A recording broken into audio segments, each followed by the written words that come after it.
Okay, hello everybody. Welcome on this new stream following the one from Quatre a few moments ago. For those who were there for his stream, so he had a look at the FPGA design and the Radiant projects and tried to implement the PSK modulator. In this stream, we are gonna continue doing the KiCad routing and layout. So let's fire up KiCad.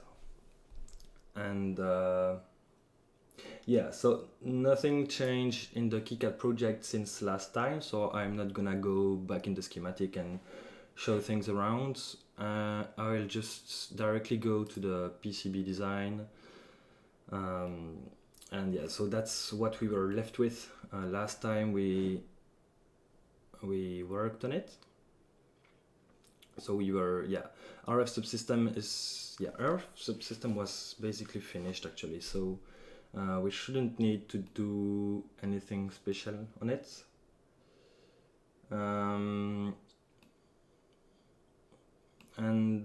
Yeah, so I think we basically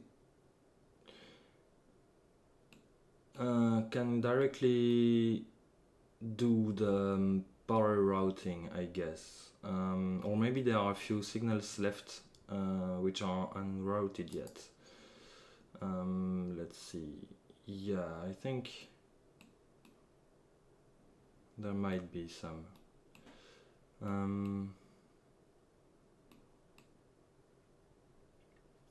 Also, we have K5JAE, which did a nice 3D model of the buttons that we use here. So maybe first let's include those files in the library that we use, import them on the board, and then export a 3D file. So that's done. And yeah, we will be able to have a look at what it's gonna look like. So yeah, let's start with that. I'm gonna grab it. So he posted it on the Discord server. So if you're not on the Discord server already, I invite you to join us. It's great fun, and also you will be able to know everything about the project as it is going on.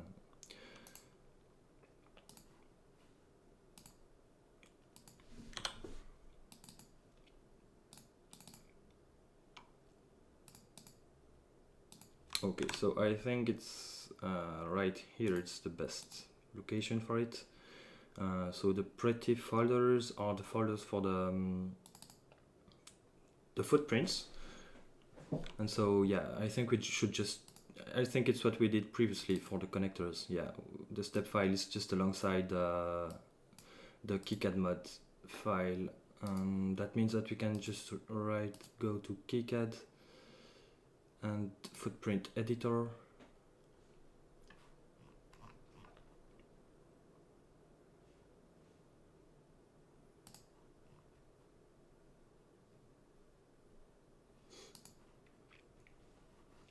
And so we, it's in the 17 MISC passive.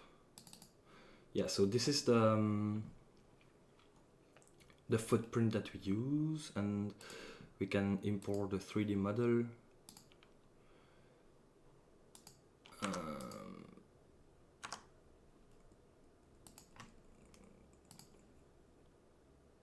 Okay, it's a bit not the most efficient way of choosing the okay, yeah, right here. Then we can go this way. Okay, right.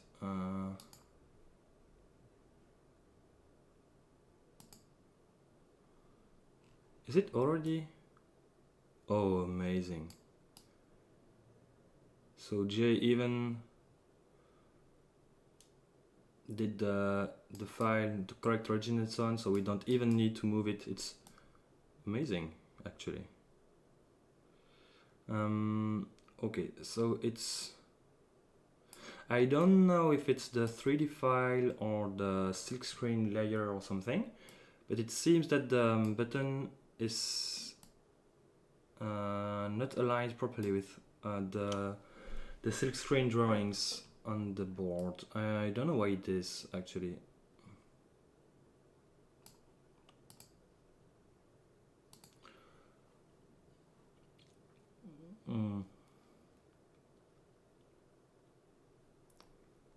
Actually, yeah, the silk screen is not gonna be printed because it's gonna be outside of the board limits, so not a big deal. We just need to... Oh, it already took care of referencing the path with respect to the M70 library. We just need to do this so that we don't have to define the symbol and so on. No, we don't need that one. So that's... And so can we... Yeah, 3D view. We don't see the 3D model. Why is it?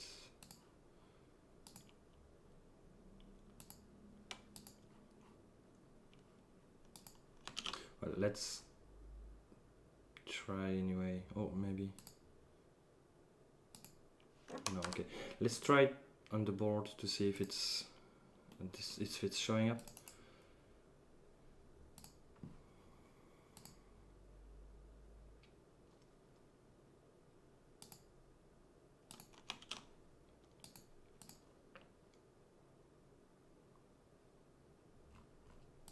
Yeah, it's showing up on the board. I don't know why it's not showing up on the 3D viewer in the footprint editor.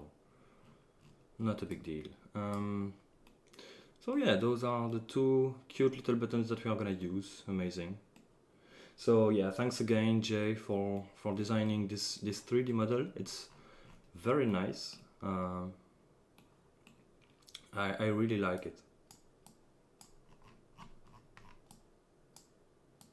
Yeah, it looks good.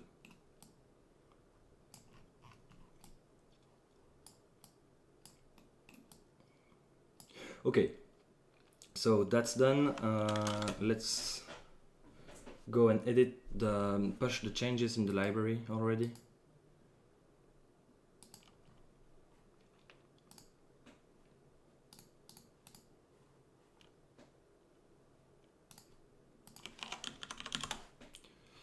Okay, yeah, so it's a worth electronic component, so the references are awful.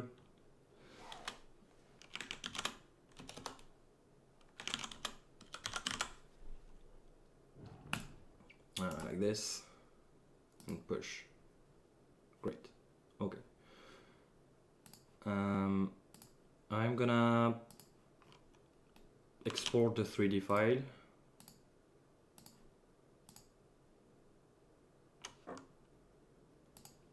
Okay. And so we can, update the library.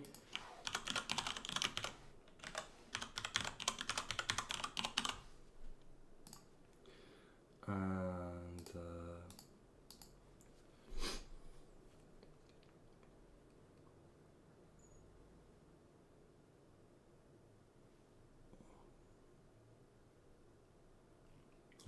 lots of timestamps updated, but yeah, here is what we need. The 3D step file. It's updated too in the folder, in the PCB file. So we need to include it like this.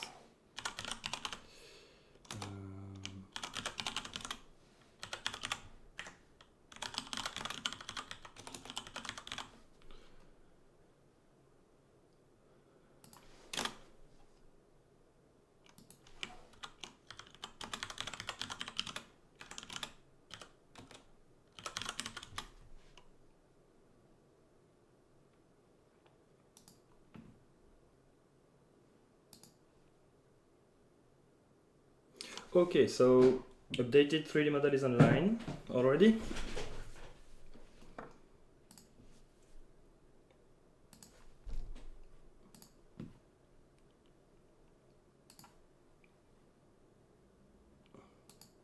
Yeah.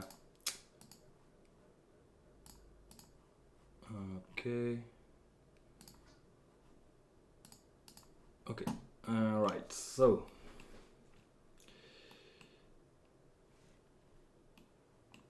let's have a look at what we might need to do today before routing all the power things.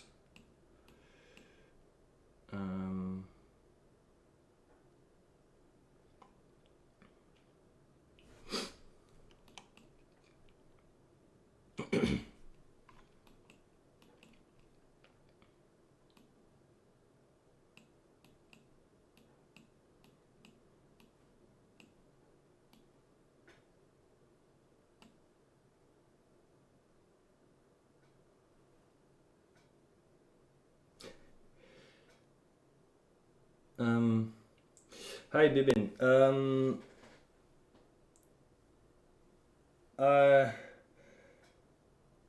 I think I'm not able to provide you with a reference, and especially with the design parameters calculation done.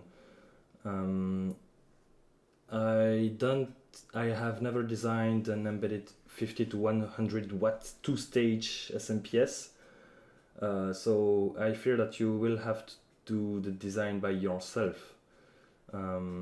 Sorry for that.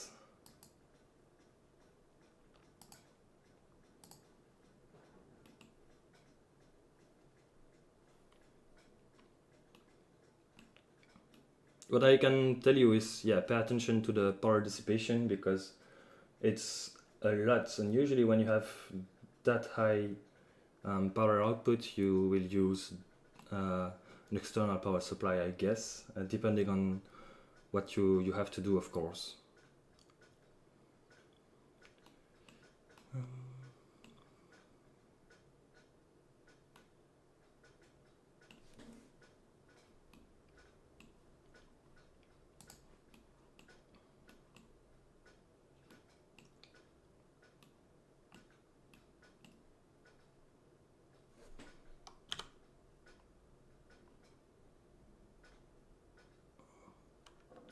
Oh yeah, we replaced the so this is the push button controller. So what that means is that it's an IC that is gonna turn on and off the power supply to the board for us. So we use that because it allows us to have a very, very low power consumption when the device isn't used. So that means that when it's not delivering power to the rest of the system, it's just monitoring the status of the button, and it consumes a few microamps of current, which is it's about, I think it's even less than the self-discharge of a lithium battery. So that means that you basically won't notice it's there, or barely. And yeah, you can configure the delays, so you have to press on the power button for a certain time before it enables the power, and then once the power is enabled, you can just click once the button and it's gonna transmit the signal to the MCU, which allows you to, so if you have a look, for example, I know this is quite a popular radio, the FT70D from Yaesu. And so if you keep your finger on the button, it's gonna power it on. But also if you do a single press, short press, it's locking and unlocking the rest of the radio. And then when you keep your finger on the power button again, it's gonna power it off. And this is the kind of behavior that we are able to do with this kind of push button controller.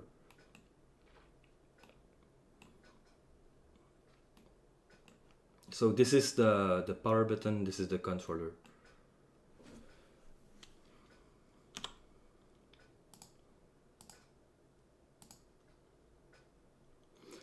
So power EN is the signal that is going to be routed to the power supply and also to the load switch,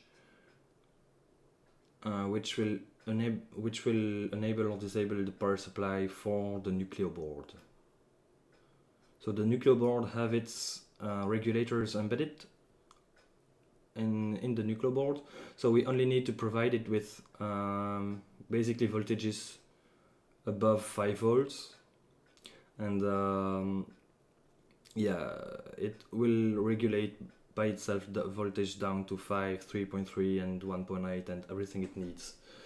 So we just need to feed it with the battery, and the first LDO that it encounters has quite a wide input voltage range, which means that we can power it with the 2 cells lithium battery without trouble. So no problem at all there. Okay, so this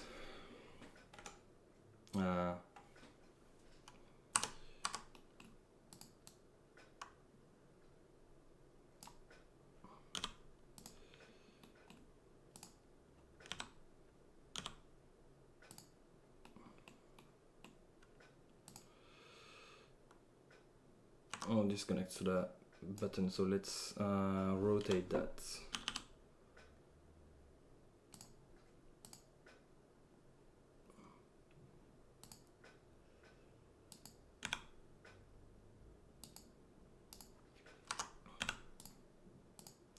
Okay, so push button is connected to the controller.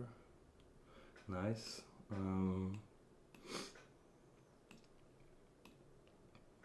Then there is this main kill. Yeah, so this is the signal I was talking about, which signals to the main kill is main kill also allows for the MCU to shut itself down. So yeah, just try to imagine the problem that if the MCU was managing the power supply all by itself, it could have a hard time. First, it would need to be always in sleep mode to monitor for the power button and to know when it should enable the rest of the system, which the MCU is gonna consume a lot more than the push button controller. But also it can sometimes be difficult for the MCU to shut itself down and to shut down the power supply too. I once did a design which was not very well done, let's say, and when you tried to let the MCU power itself down, it would immediately restart, and so yeah, it couldn't turn itself off. So this is a great solution for it. So yeah, this needs to be routed to the MCU, so the Nucleo board. Maybe we can actually rotate that 90 by 90 degrees, like this.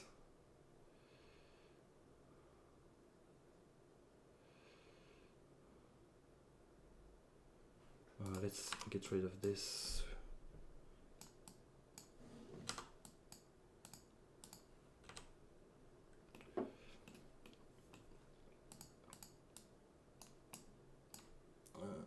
Okay.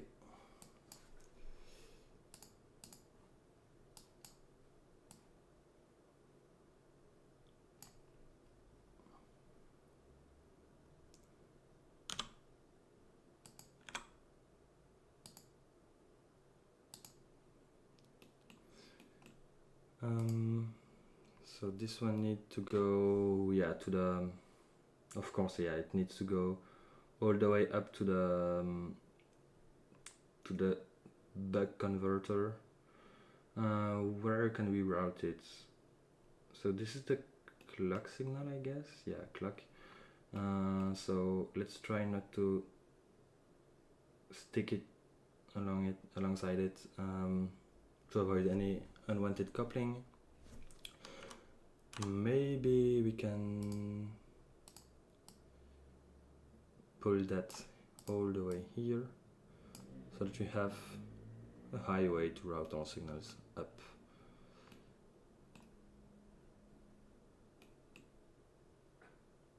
Oh, what's that?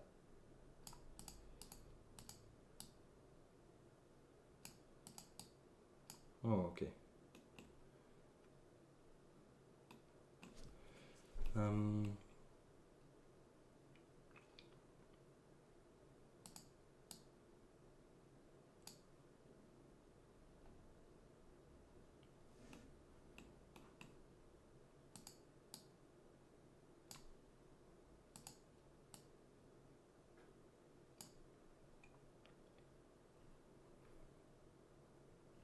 The reset pin. It's not routed yet either. Okay.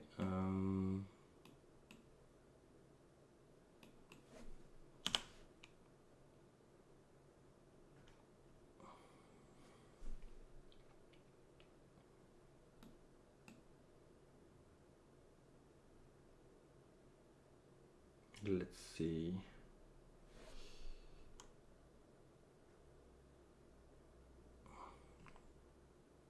Maybe we can route that near the outside of the board, so we are far away from all the other signals. And oh, yeah, okay. And yeah, it's easier to do that. Like this. For enable, great. And then there is the main kill and PB int. This one needs to go. Oh yeah, of course it's gonna be annoying this way.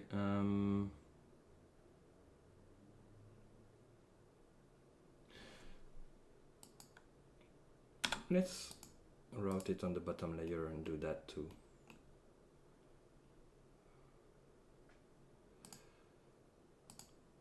Right, and that one needs to go just below it. Amazing, that's what we want. Yo, we can even do that on the top layer.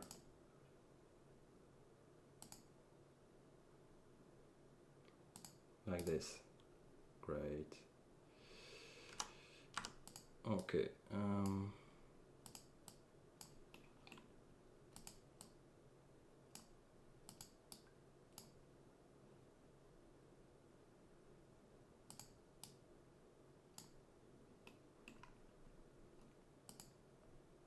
Oh yeah, this jumper is will need to be placed near the FPGA. It's gonna be to switch between the JTAG mode or other mode.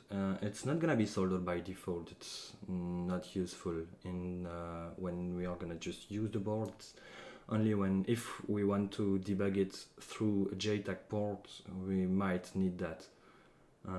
So as I don't know if it's gonna be used, I just placed it. Which passive do you mean, Fotier? Those, yeah, those, yeah, we could align them. It's, I'm not gonna bother too much now because we first need to route all the power things and so on, and that will, for that we might need to move around some passive components. By U201, U201. Okay, let me have a look at my schematic. So 2 means power supply, 201, okay. Oh yeah, okay. That we can do. Okay, yeah, let's just boop. No, it's not. Okay, you want perfectionism? Okay, let's try that. It's 179.324. Nah, it was the other coordinate. 122.908.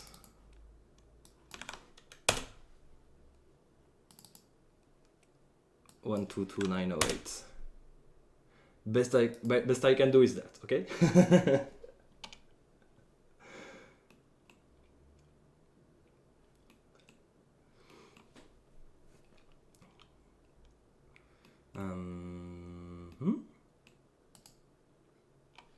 but then I need to like this. Okay. What a relief. You're welcome.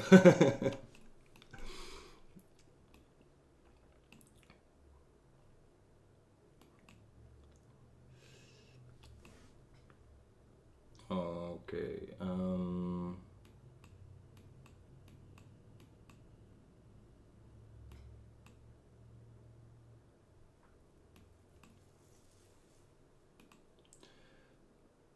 This is the load switch for the nuclear board. And this is the, yeah, what should be used as a JTAG connector. That I don't know precisely where I'm gonna place it yet.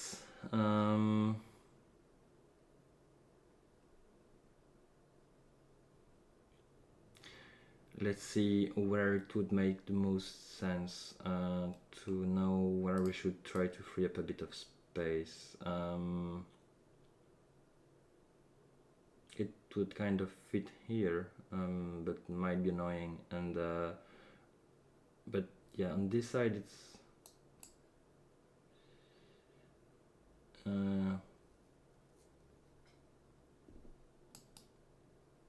so if we could fit it there, it would be nice, I think, because it's on the same side as the where the tracks are, and this is definitely not in its final location.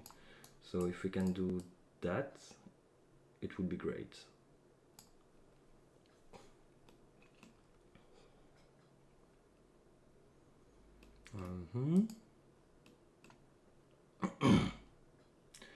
And it also needs to be connected to the power enabled signal. So let's try to place that about here, so it's near the power supply things, and this will need to be near the, so this is a solder bridge to, so by default the power supply is supposed to keep the MCU in reset mode whenever there is a problem. So yeah, when it's when the power input is too low, meaning below 6 volt, about that,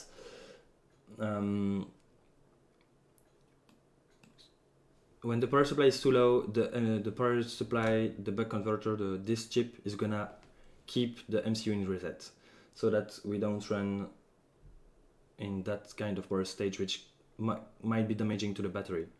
And that means that if the MCU is kept in reset state, it's not able to, let's see, I think, so this one, we need to keep the main kill high, so that, yeah, when main kill is tied down, it's gonna reset, it's gonna shut down the power supply. That also means that whenever you power up the MCU, if you don't write a 1 to this pin quickly enough, you're not gonna be able to keep the circuit powered on. So if the MCU is kept in reset state, this is gonna be tied down, and then it's gonna power down the MCU. So that means that if we have an under voltage situation at the input, the MCU is gonna be kept in reset and the board is gonna shut itself down, so we don't pull too much on the battery when it's depleted. However, we might also want to use the board by powering it via the USB power supply from the nuclear board. We should be able to use that because we only need 3.3, 1.8 and 1.0 volt for the power supply of the proof of concept, so 5 volt is high enough. However, in its current configuration, the power supply isn't gonna like that, and it's gonna want to reset the MCU. So this is a solder bridge that we can open or close with a soldering iron to remove the connection between the power supply and the reset pin. That way we can power it with any power we want, and we are not going to risk the MCU being kept in reset state. Okay, this was a long explanation for just a solder bridge, and nobody asked about it, but anyway. So this is a diode for the power supply. Let's keep it near this.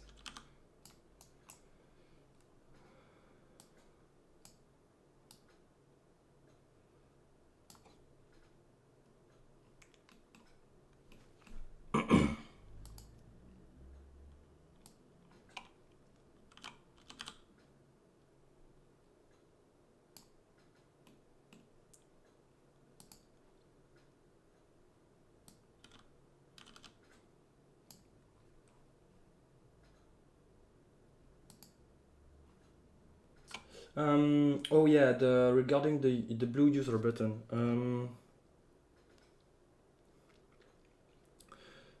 The connector is gonna be placed on the top layer actually, so it shouldn't interfere with anything.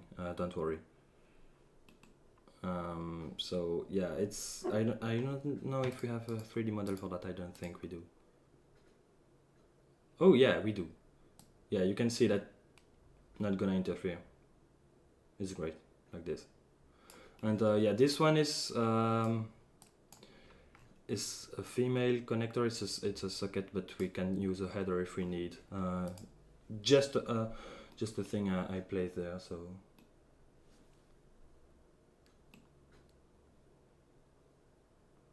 okay.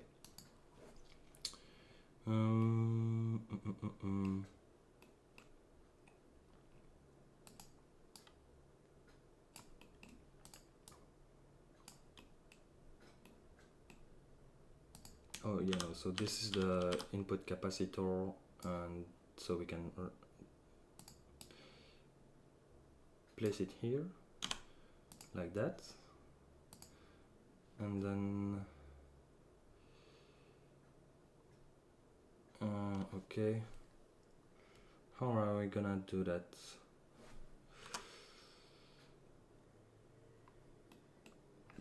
Okay, let's see that after.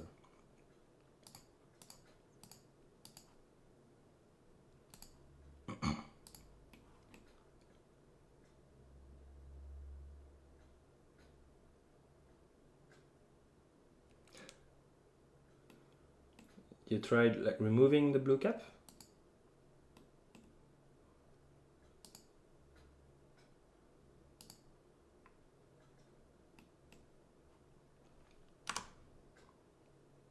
Oh yeah, okay.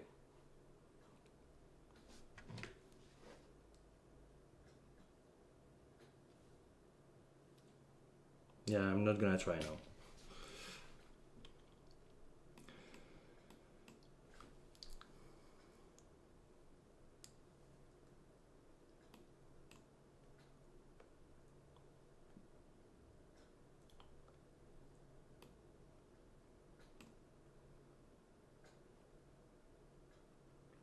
Okay, yeah, so this is the LDO for the 1.0 volt rail. Maybe we should try to put the LDO closer to the FPGA actually. I think it might be better. It should attenuate any noise we might pick up on the way, thanks to its power supply rejection ratio. Yeah, let's move that about here, and we will figure out the details later on. Also, yeah, we have a lot of those.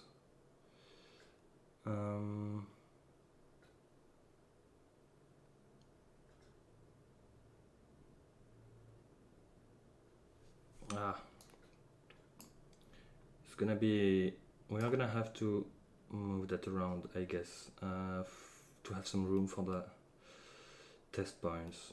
And also this needs to be routed. I don't know where to start. Okay, I I said this, so let's start here. This is the power supply for the nuclear board, so we might need thicker traces. So let's use 0.3 millimeters. And then maybe we can even use wide tracks. Let's see what 0.5 looks like. 0.5, that's great.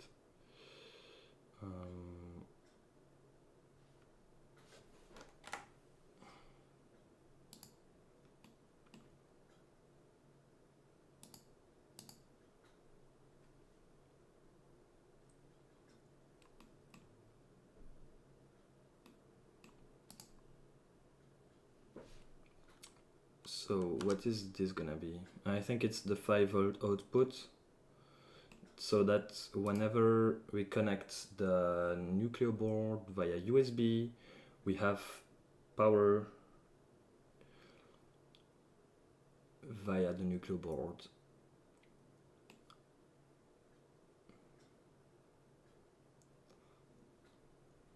Let's have a look at the schematic.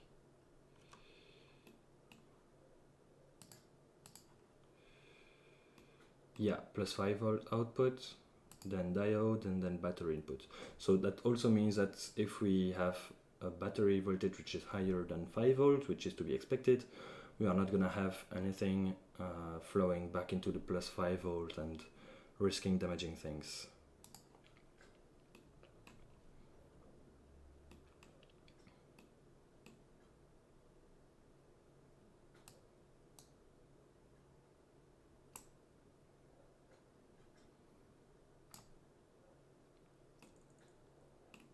So actually I may want to route it on this side of the connectors.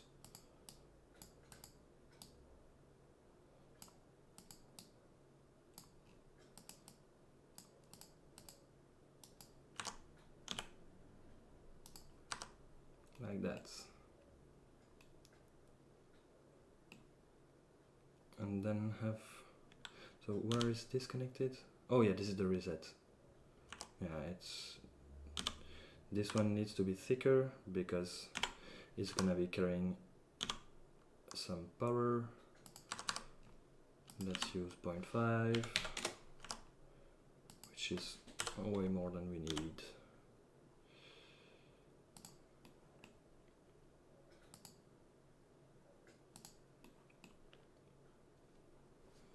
Okay, then we are gonna need to figure out a way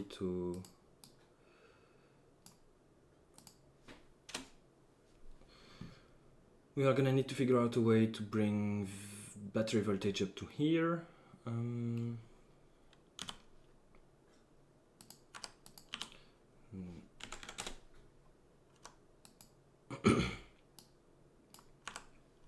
Like this, okay.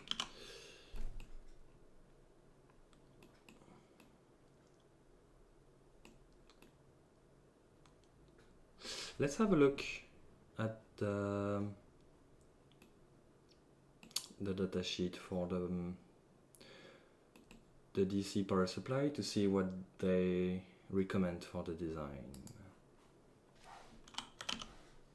I think it's TPS 65251. Let's check on the schematic. 65261, okay.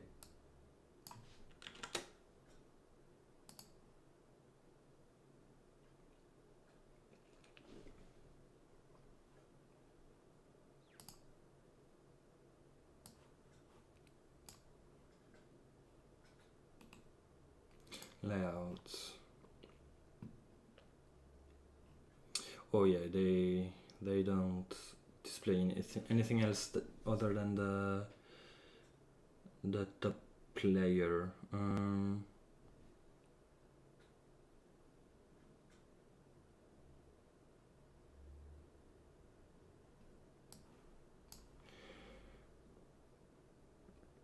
Let's see.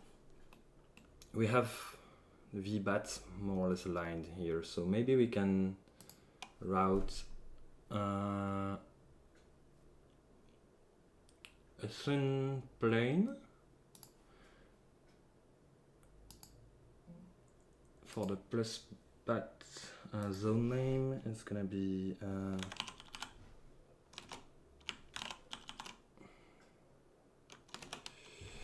how did I name those? LX2, pgram2,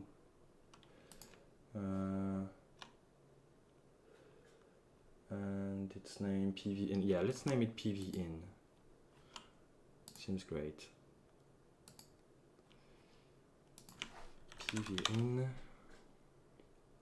plus bat on the third layer, so second internal layer. Solid fill. Okay.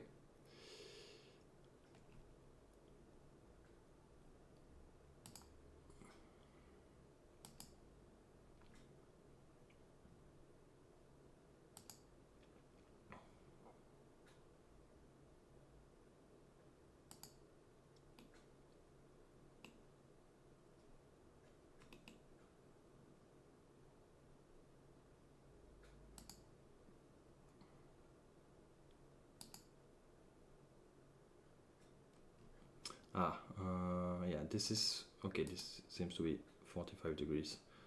I don't like to have random angles in my planes. It's ugly, and then when you try to have several planes alongside one another, then you have impossible to replicate angles and so on. It's, yeah, not great.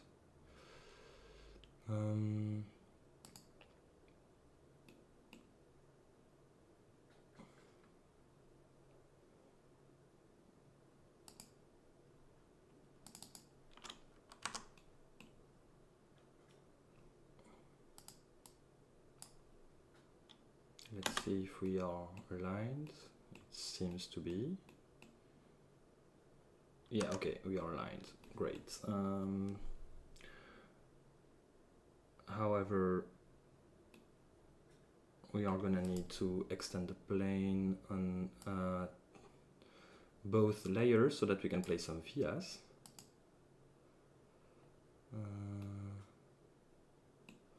Let's try like, oh no, let's try to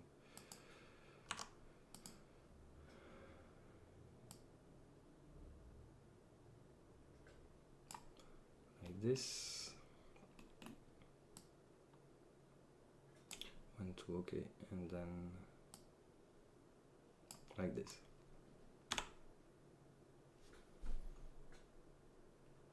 Yeah, of course the vias in the exposed pad are gonna be in the way of the plane, so maybe we can try to reduce a bit the isolation. I don't know if we can do that. Clearance minimum width, let's do 1.5.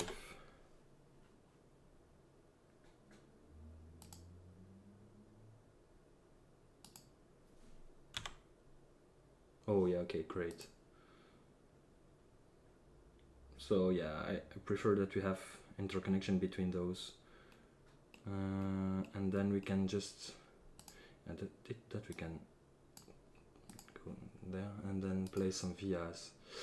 What is the size of these, and what is the requirements for Aisler?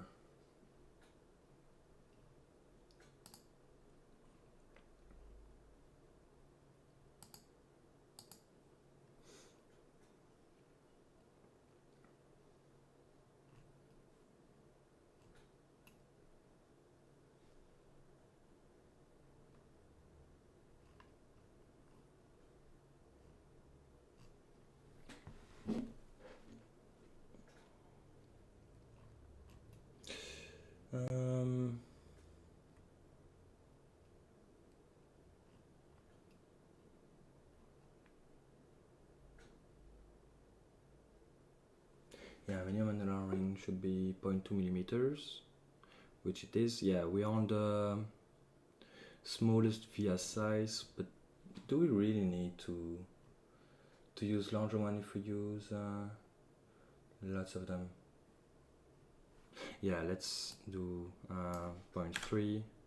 Then the via diameter, yeah, let's just use 0.7 just to be sure, but the annular ring is not gonna be any problem because we are in the plane. So yeah, and of course we need to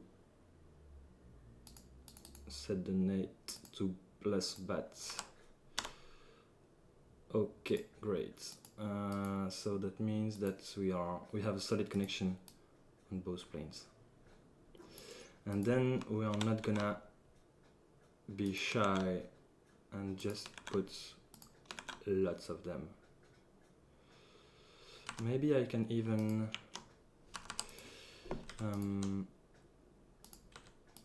do a pattern. How can I do that?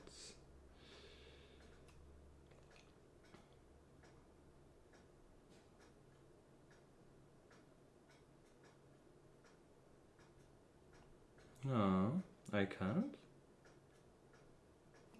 Oh, I thought I could.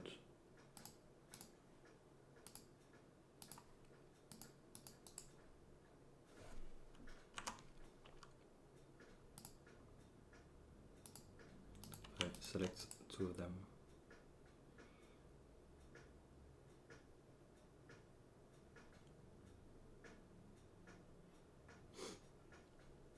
Well, let's just copy lots of them.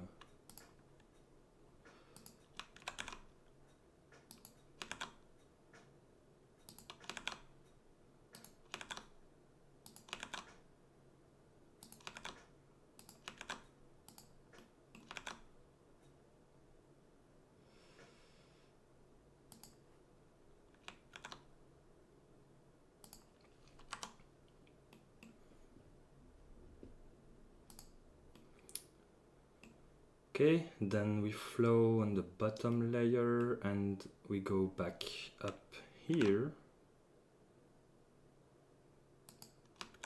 And oh yeah, we will need to move those around, I guess, because we don't have any room for the vias. So let's enable the filter.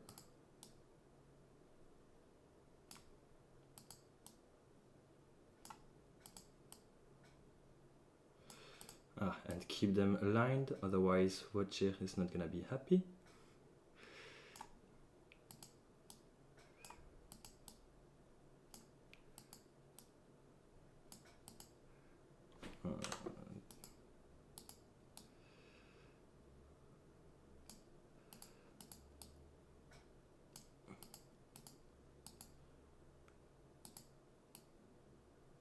Oh, what happened?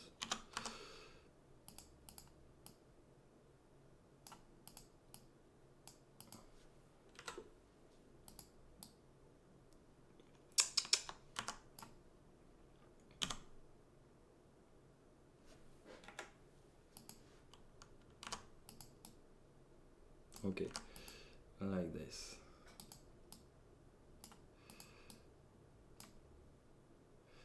No, we need to.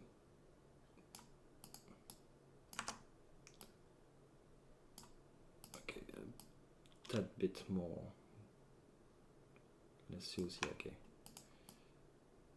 Okay, great, and then this can be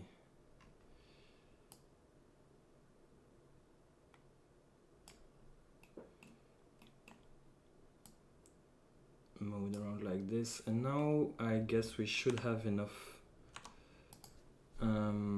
space for our vias. We have a very small dent in the plane. Yeah, not a big deal.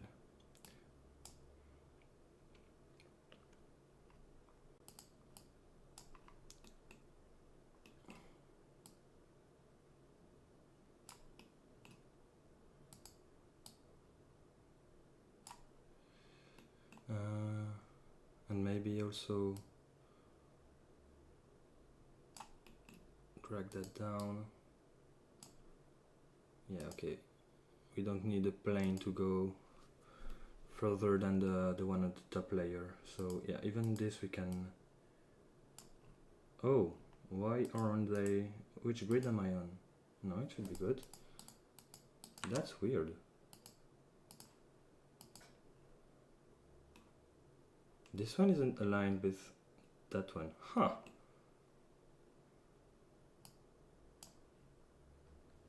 I guess you didn't even saw that one, Quatre. Otherwise you would have complained already.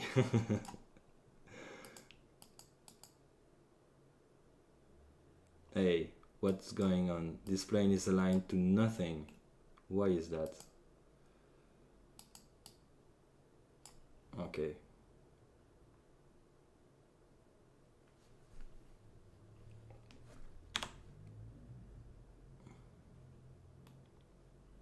Perfection, yes.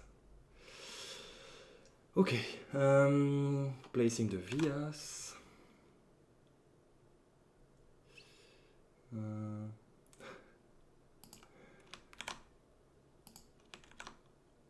Oh, we might even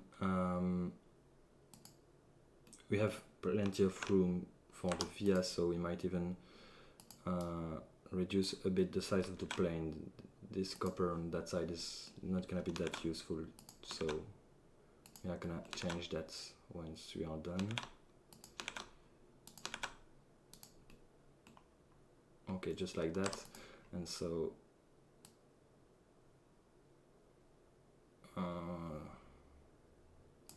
no, let's like this. So by one, let's say tick.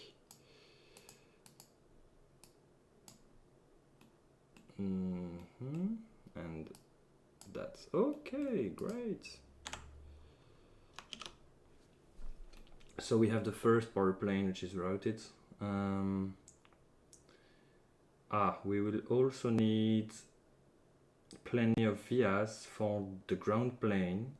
Why didn't I think about that when I placed that? Yeah, okay. So that means that we are gonna need to move that around a bit. Not a big deal. We have plenty of room to do that. And same goes on for here. Okay. So we will need a plane for 3.3 and 1.8 and maybe 1 volt. The FPGA is definitely gonna be the most annoying part for the power supply design, because we have 3 rails that need to be routed. And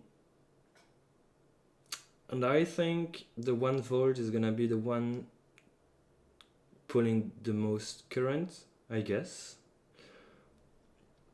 So we might want to lay that down first. Let's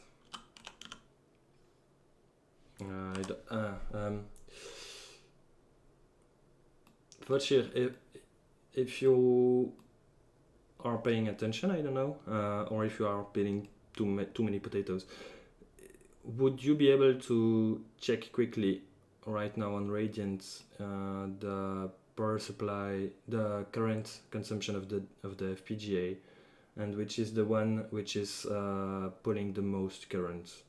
And I would like to start by laying out that one.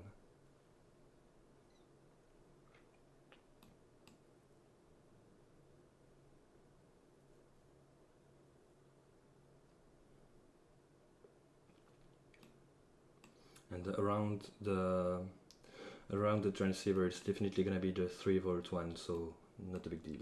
Yeah, okay, thank you, Quatre.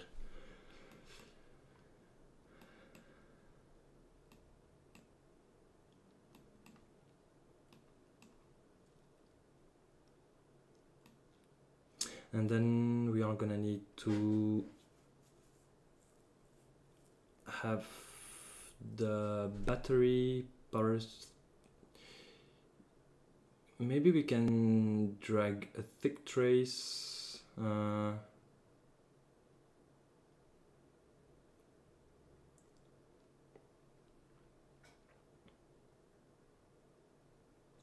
Let me think.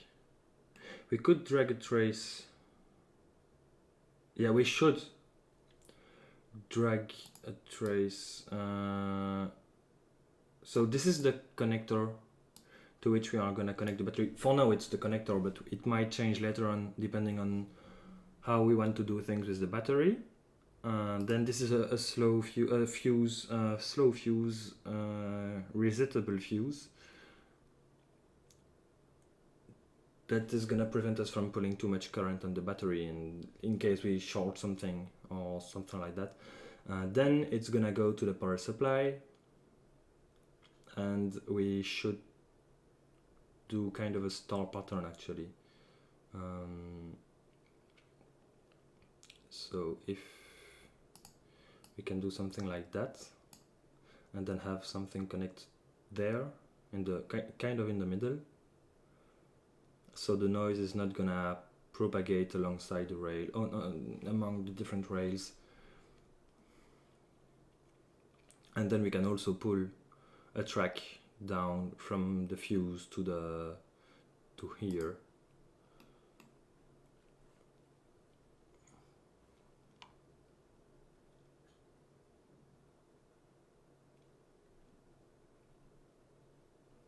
This is the divider bridge, which is going to be used to measure the battery voltage.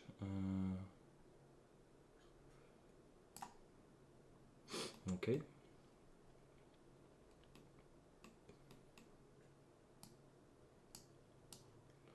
Let's get those out of the way. And this is the JP401, so I guess it's the JTAG thing. Yeah. Those two should be near the transceiver because they are gonna be used to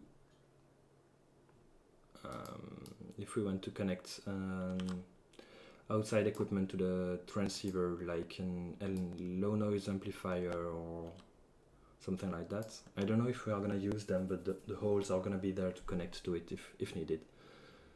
Maybe we could even try to place that one about here. Yeah, it's definitely gonna be wherever we have the room to place them, so okay. And this is... what is that?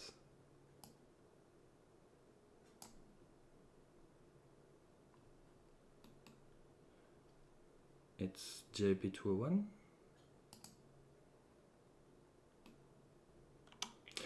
Oh yeah, is it?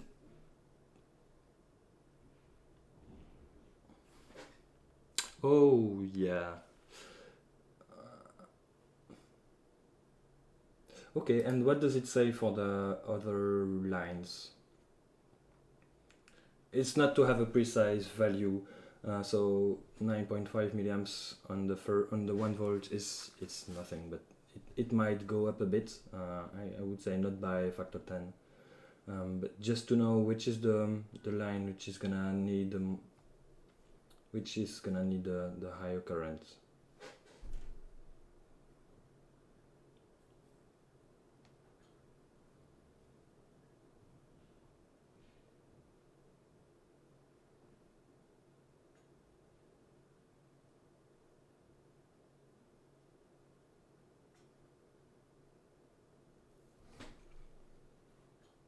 Oh, thanks for the picture.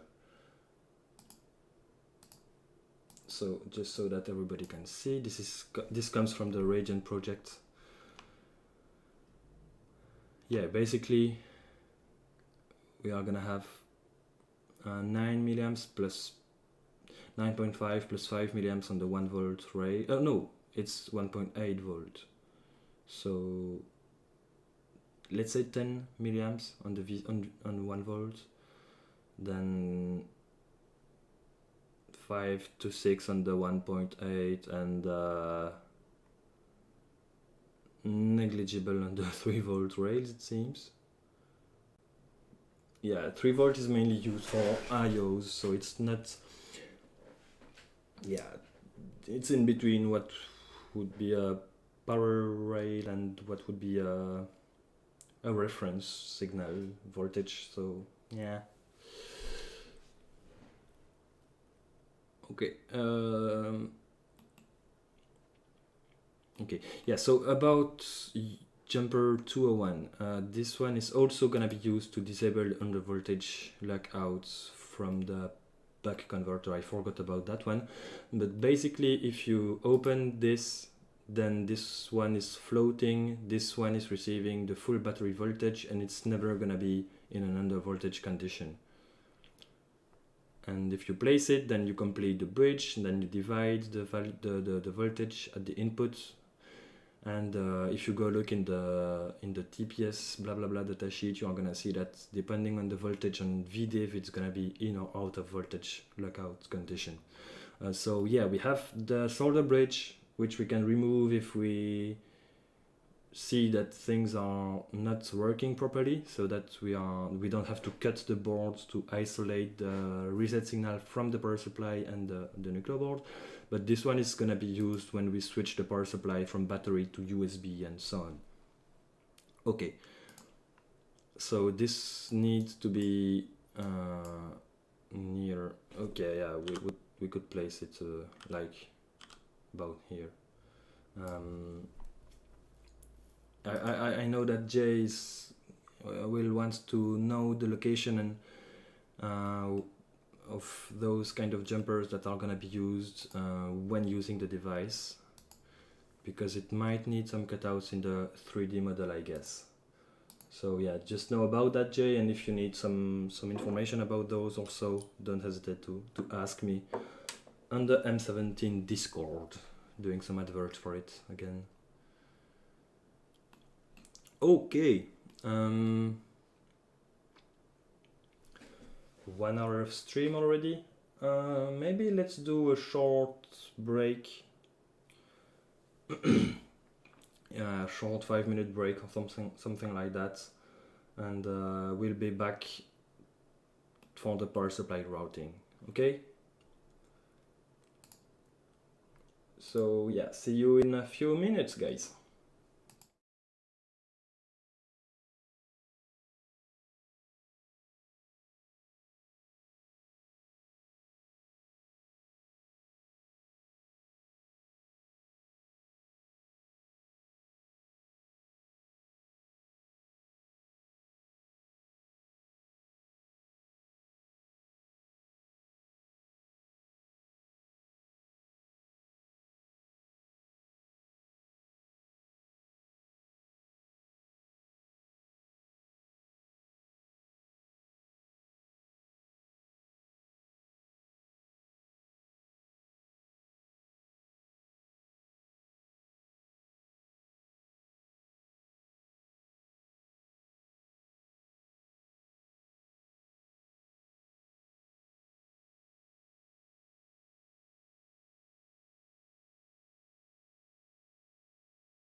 Okay, welcome back everybody.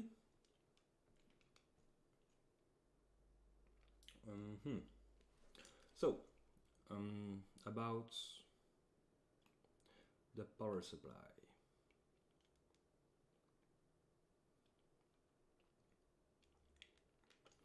So, as a reminder, all the power supply, tracks, planes and so on should be routed on the third plane, because the second one is already filled with grounds. Like so. And this one should be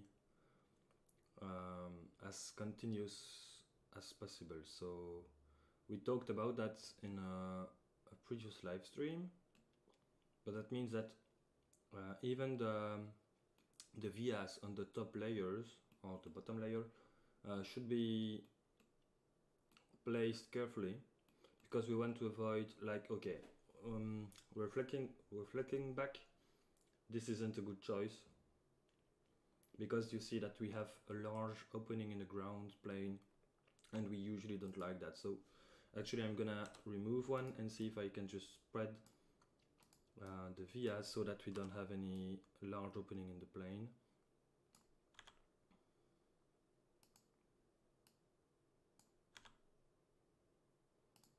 And let's see parameters of the plane. Minimum width, yeah, that's about what we want. Thinner than that is not great.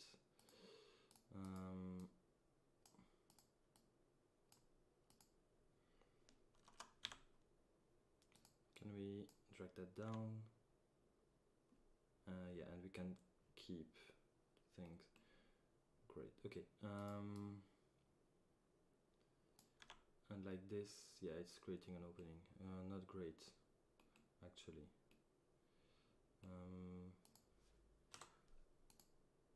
So let's move that up.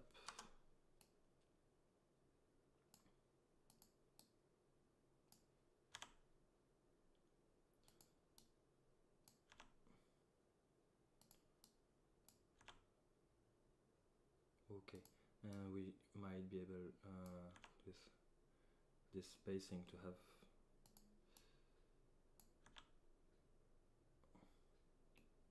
okay, like that, it's much better.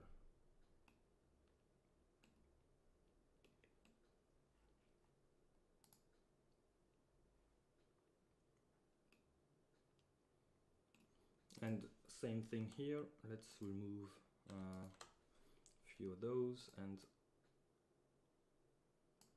shuffle that around so that we have a better layout.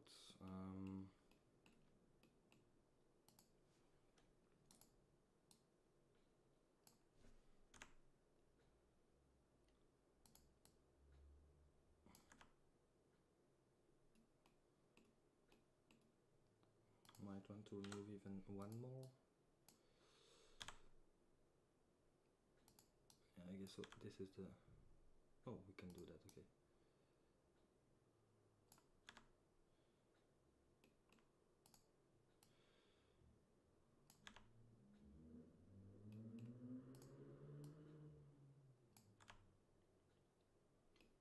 Okay. Yeah, let's put that one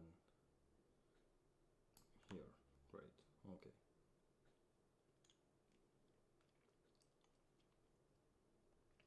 Yeah, it's way enough. No problem.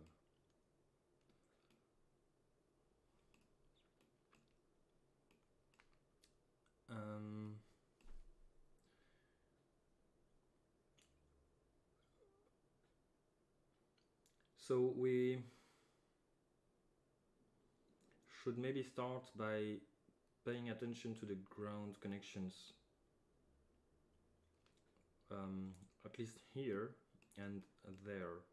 We don't have enough room to place the vias. So as a rule of thumb, you can consider that you need at least 2 ground vias per capacitor, so that you reduce the inductance of the path between the ground point of the capacitor to the ground plane of the PCB, which you can consider as true ground if you want. If you have high inductance, meaning a thin path, like only one vias or something like that,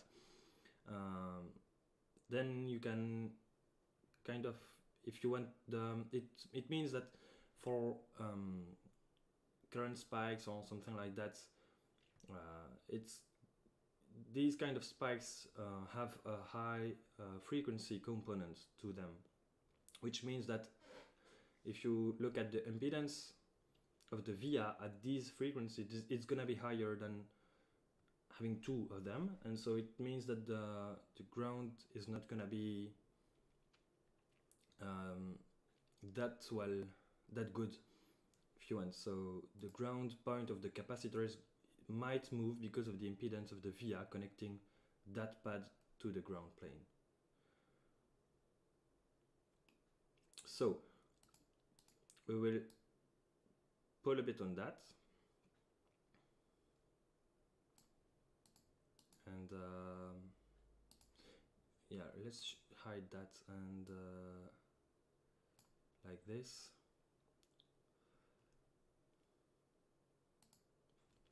This one isn't aligned. What the hell happened to my planes? Nothing is aligned anymore. So annoying.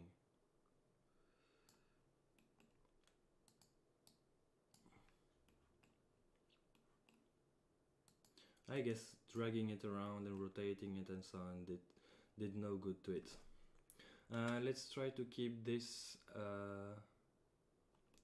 as close as possible to 45 degrees. So that would be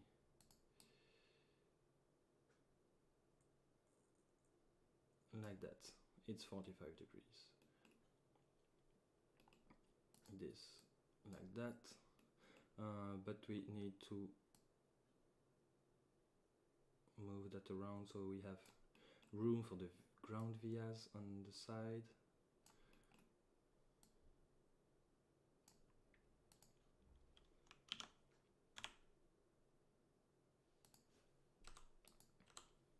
Like that.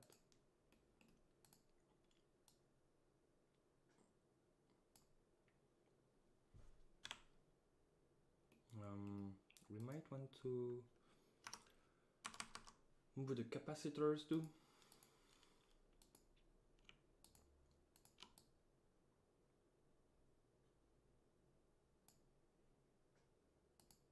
Like so.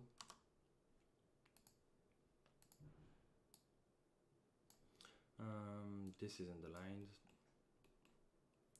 so let's align it with the grid.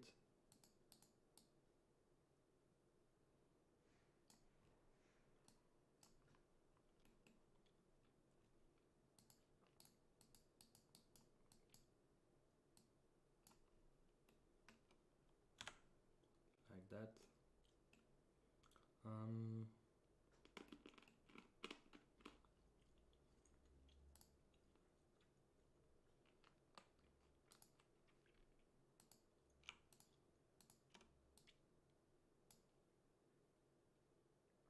Can I put the capacitors closer to one another, or is it gonna disturb the ground and so on?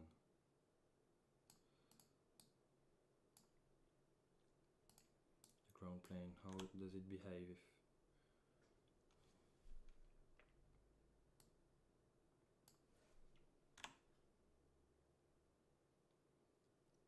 Yeah, not great. I prefer to have them spaced out a bit more. So like this.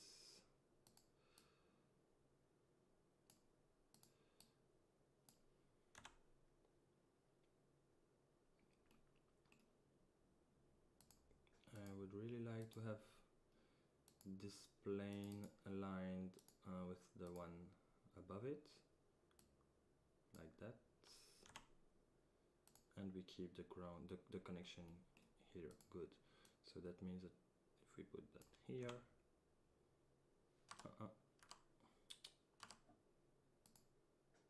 what's going on? Okay.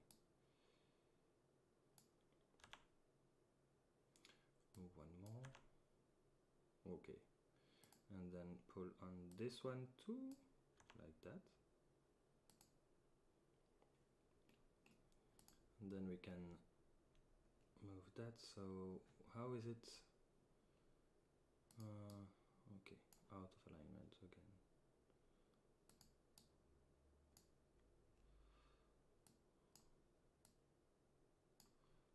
Right.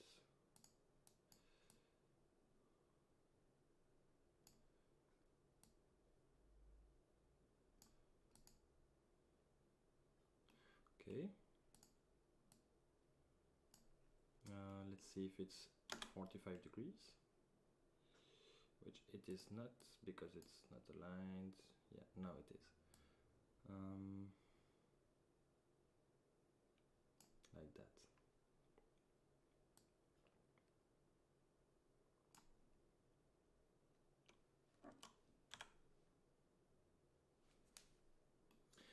Okay, so now we have plenty of room for our ground vias. What's the size of that one? So let's use the same pattern as the one for the battery. So 0.7 millimeter diameter, the hole of 0.3 millimeter, right? And then spam. Yeah, actually we don't need that much space, so I'm gonna put that one like this. Have a look at the ground plane below it to see the openings that we are creating. Oh yeah, no, we are not creating any opening because we are on the ground plane, of course. Great. So,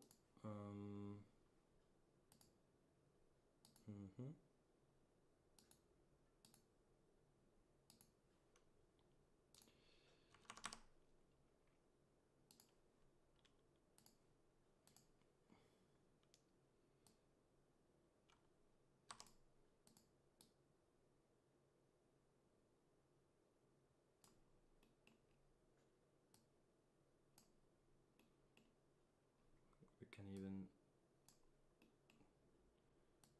do that. Okay, this should be enough, I guess.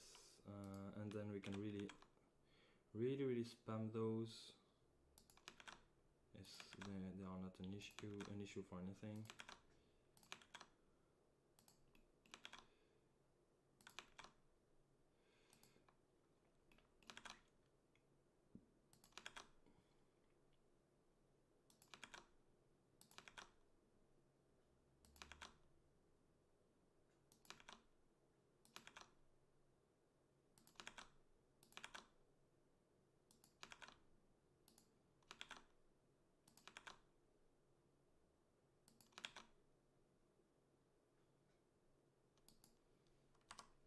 Okay, lots of ground vias, like it.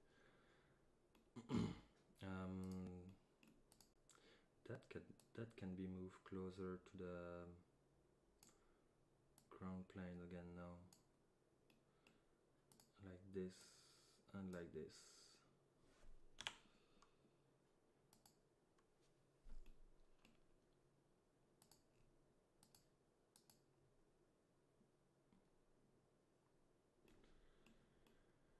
Okay, same thing here. Let's place a via to see the kind of space we need. Okay, like that. Of course, alignment is messed up.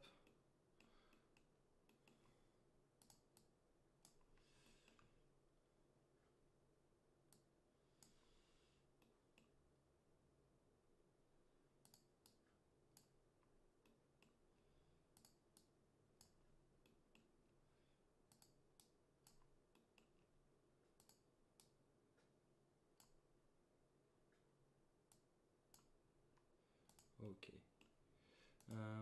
Is this 45 degrees? It is.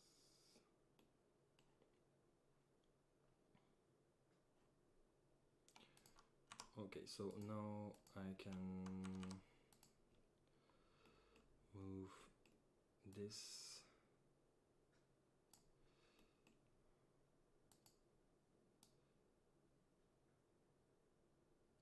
Yeah, so this should leave us plenty of room for the ground vias, I guess.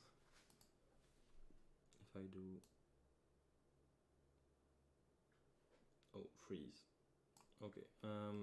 Is this messed up too? Yeah, this is.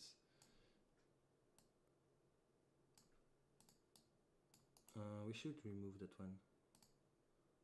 And that one too. Can I?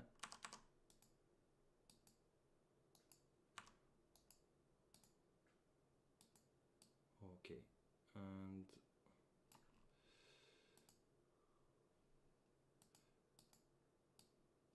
okay, great. Hey, no, please. Oh, come on. Great. Nice.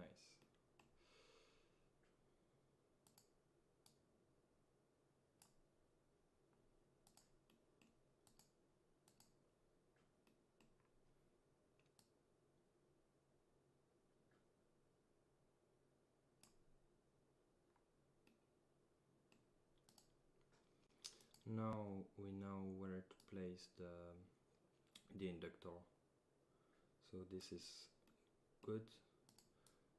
This might need to move around a bit. And now we need to move that around too. Great. This needs to move. Also be aligned. Okay.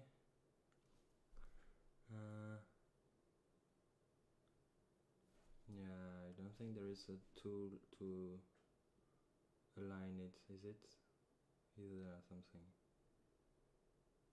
Nah, not a problem. Let's do it by hand.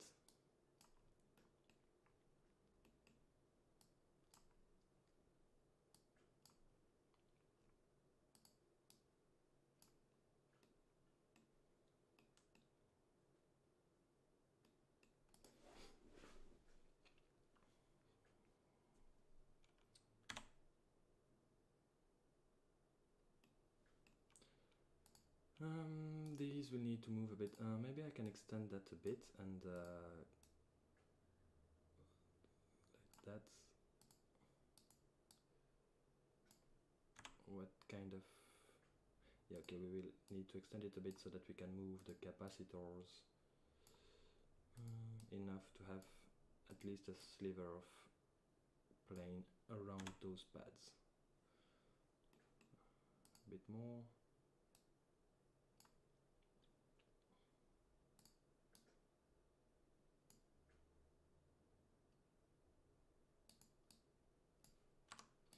And I think if we do one more, we can get things symmetrical.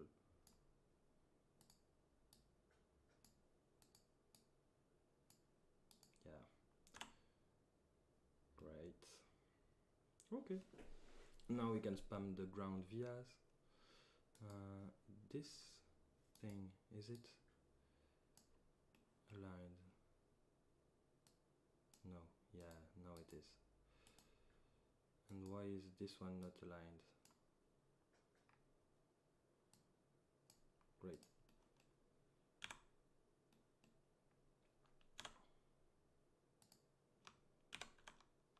What did I do? Okay. Ground via, which we can spam.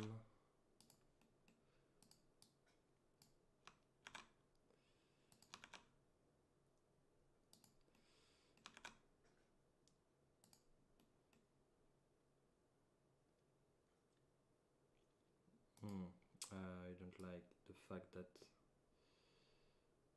those are not connected to one another. Okay, it's better like that. Maybe I can do it like that and yeah, have even a bit more space. And can we fit? No, it's gonna be too tight to have multiple vias there. I would still like to have a few more vias, Yeah, we need to extend the plane so that it goes also to these capacitors. So create corner again.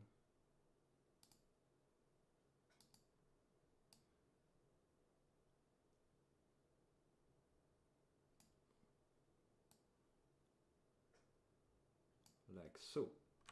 And we can put on that one too.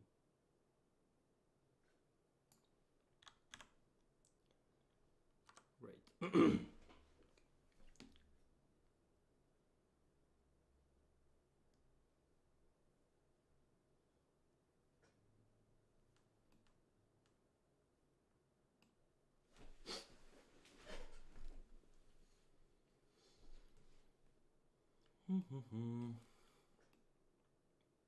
Okay, so then we can drag that down.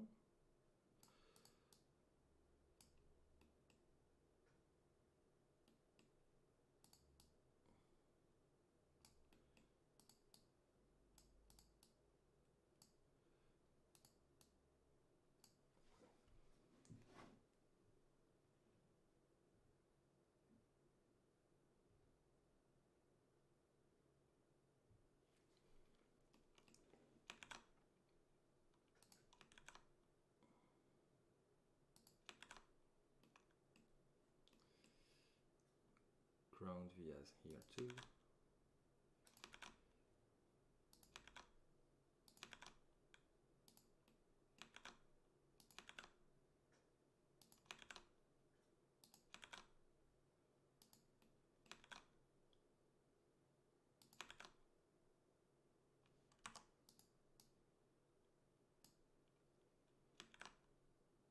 And then a few more around here, just for good measure.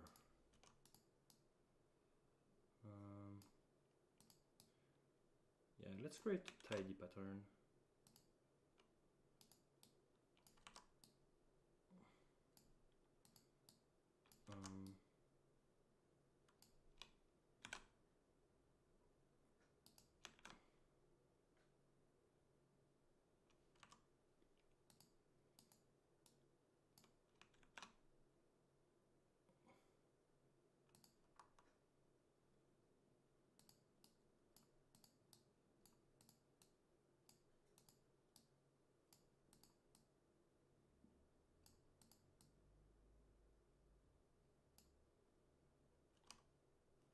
Okay, the freezes are starting to get quite annoying. And I still don't know why it happens. It's a bit weird.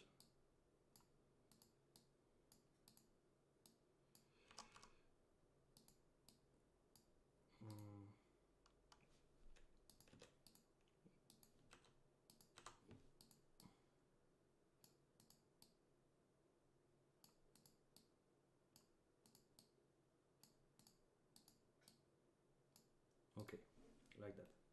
Plenty of vias, everything well referenced to grounds. Everything is good. Here, we will also need some vias to grounds. So, as I said, let's try to put 2 per capacitor, or let's say component. So, if we do like kit, like this, and let's add one more here, this ensures that those have plenty of connections to ground. Also, this one needs to be connected to the slow start capacitor. Where is it? It's there.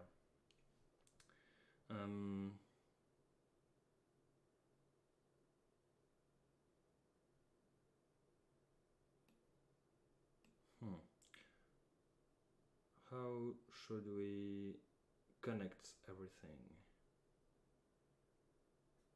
Yeah, I guess we have no choice but to use the bottom layer. I mean, it's just, yeah, it's not Nothing too fancy going on there. It's just a capacitor which is gonna be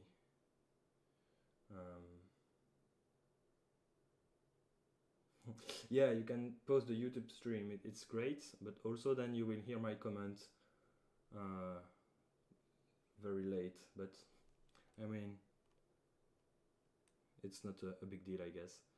The thing which is great with YouTube stream is that you can also replay them later on if needed.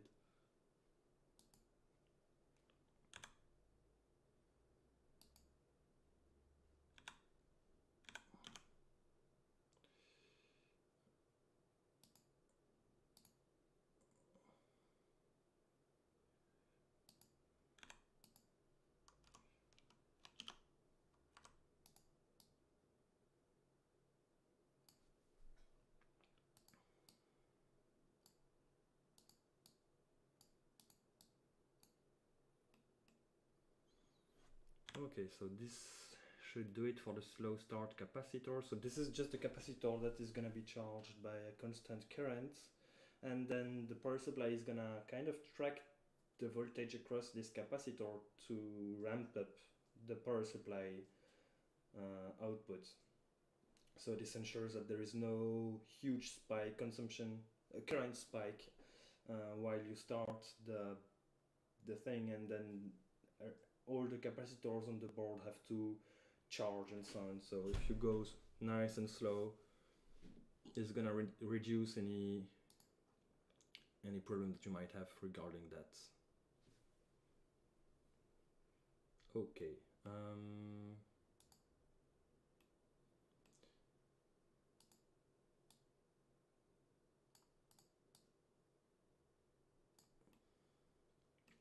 Those are pull-ups and need also to be routed to the MCU, I guess. Does it? Yeah, all the way on the left. Don't like that. But maybe it's not a big deal. Maybe we can. Let's first connect those, and then figure out the space we have available to connect the rest to ground. So we have a ground connection here. Let's put a via right here, and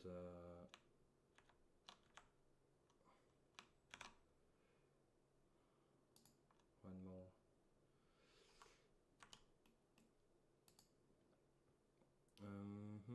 This can be dragged down, and this can be dragged down too.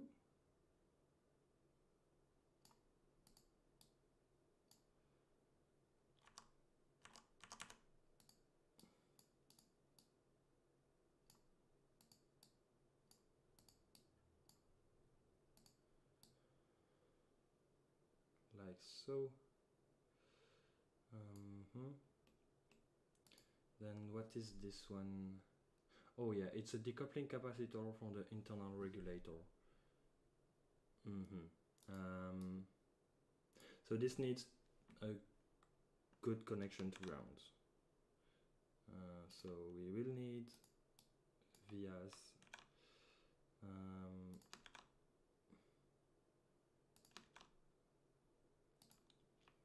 Let's do it like that.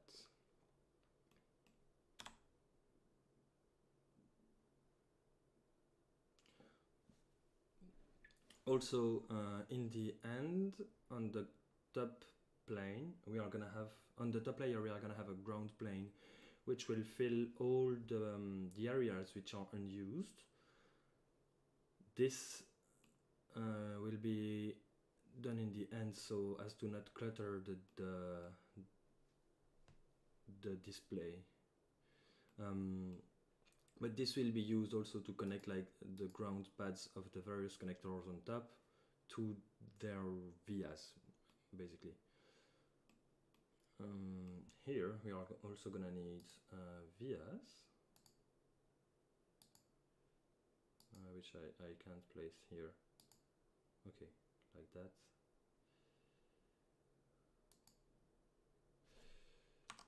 this also needs to be ground.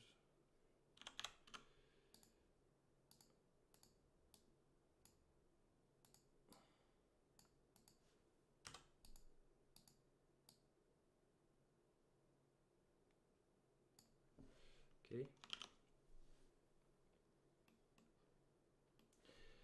Ground, ground, ground. Okay, let's put 1, 2, 3, 4.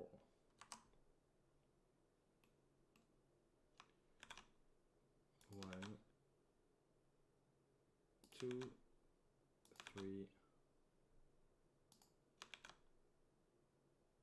Oh, we are gonna need more than that here. Let's see if we can squeeze a bit more. This we can maybe reduce it a tad bit.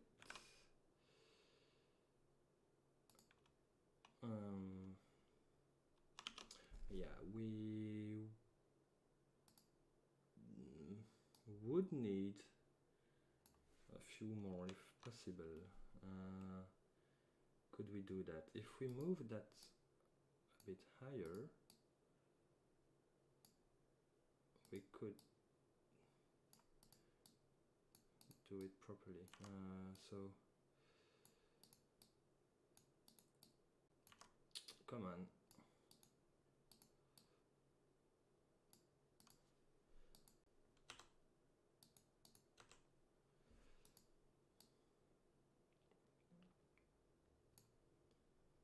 So that means that we can drag that up a bit.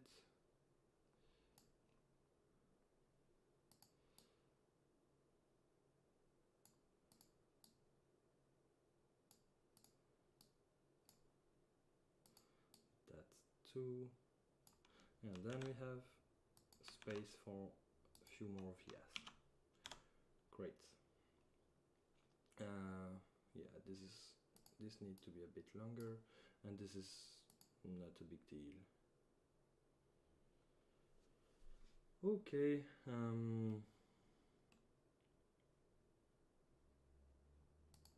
What is that? This is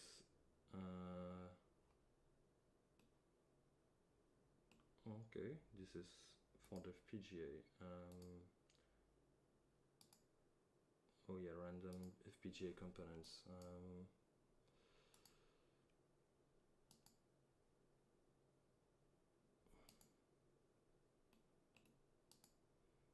Ferrite bead. Yeah, okay, those are all ferrite bead and so on.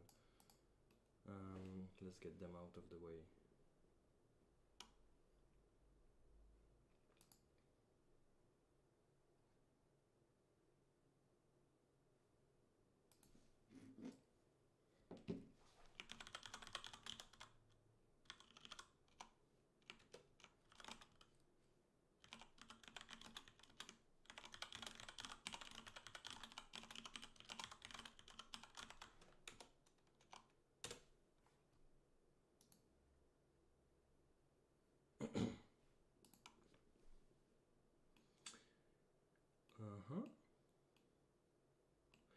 We have ground pad here. Easy enough, we can just do 1 and 2, great. This is the load switch, is it? No, this is the LDO for the 1 volt regulator. We are gonna do that later.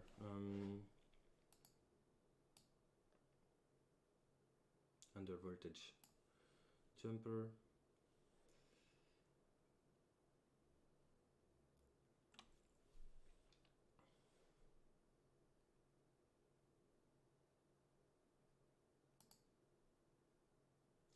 Let's do a track from here, but let's use a thick no, we said that we would do a star pattern for the battery, so that means that we would need to do that like this, something like that, and yeah, okay.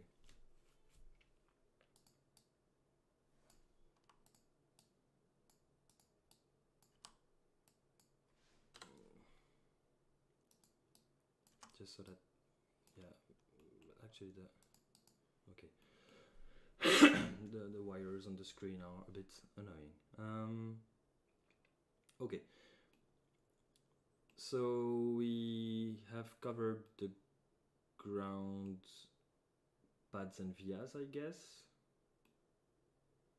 So now what we need to do is route some planes for 1.8 and 3.3 volt.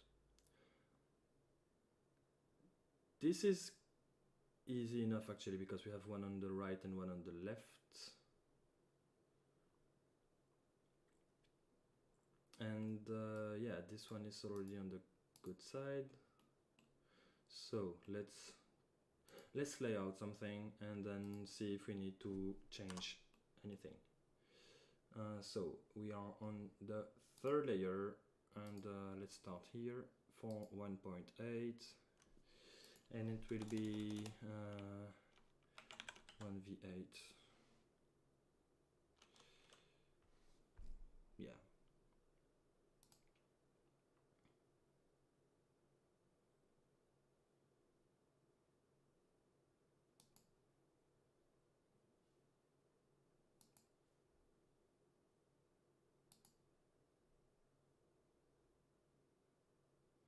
Yeah, we don't need to go that far. We basically just need to go up to there, and then I can remove that and remove that and drag that up. So this is gonna be filled with ground, so that, yeah, we are gonna have like ground on all 4 layers there. Okay. Then we can, I guess we can just basically drag that down like this.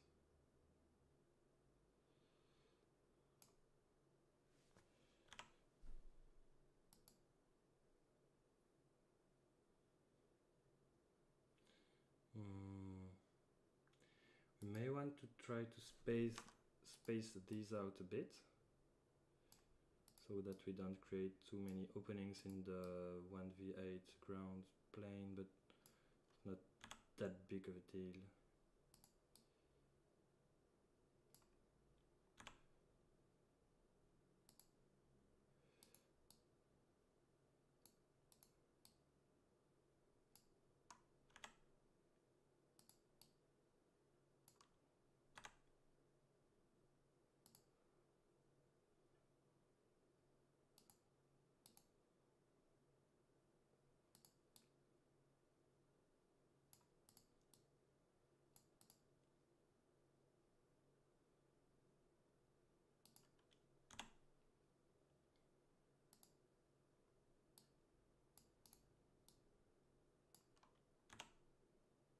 Okay, great.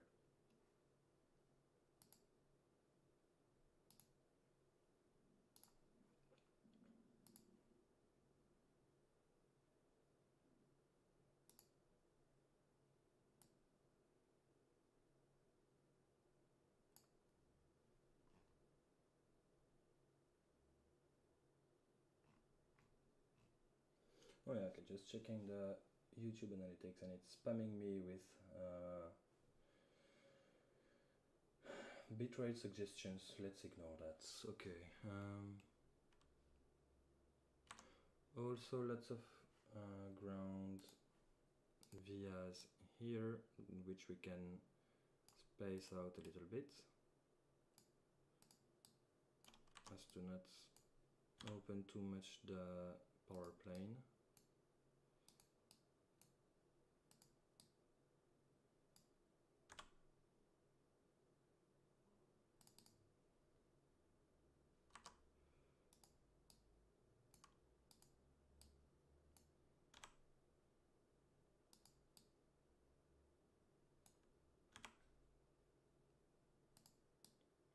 Yeah.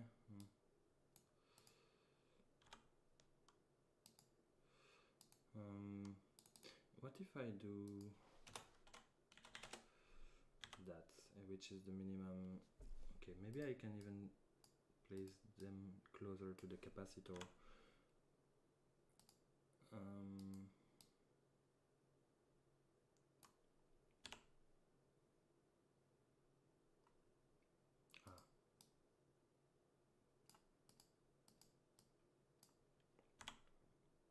Okay, great. I prefer that.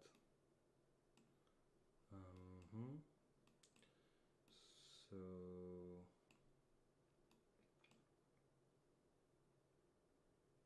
great.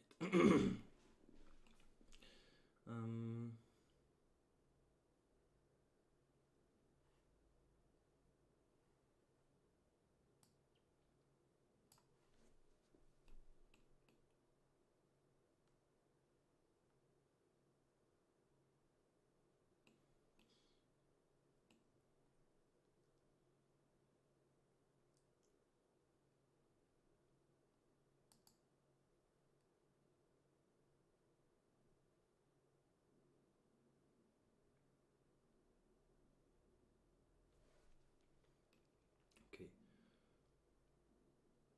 So this needs to be, let's say, about here. No, it needs to be rotated. So 1.8 volt input is right here.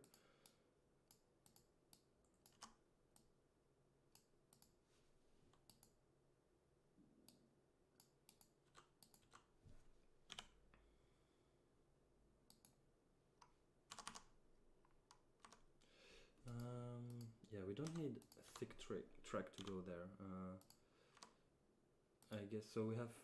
Let's have a look at the schematic. But pin 1 is the input, and pin 3 is the enable pin. So pin 3 needs to be with a thin track. This one needs to be a bit thicker. So let's say. Great. Not very important. That is the divider bridge.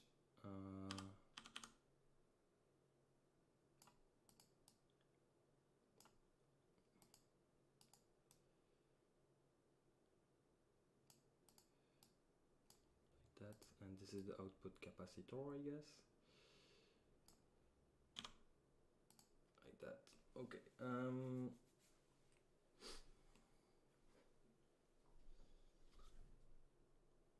1.0 volt. It's only gonna be used by the FPGA, and we know that we are not gonna pull a huge current on that, so we can clearly create just maybe a thick track that will go to all the 1.8 volts on the FPGA. And this is the VCC rail, so we are gonna need it here and there. Here.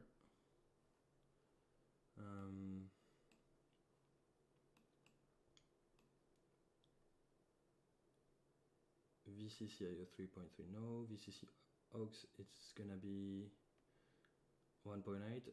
VCC, we have one more here. Those are far from one another. What is the size of these? Okay, it's the minimum size. Then we have VCC again here. Okay, might be a bit tricky to do it very properly and might need some time.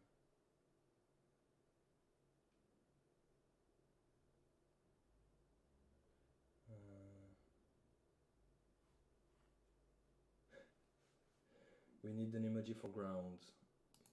Maybe some dirt.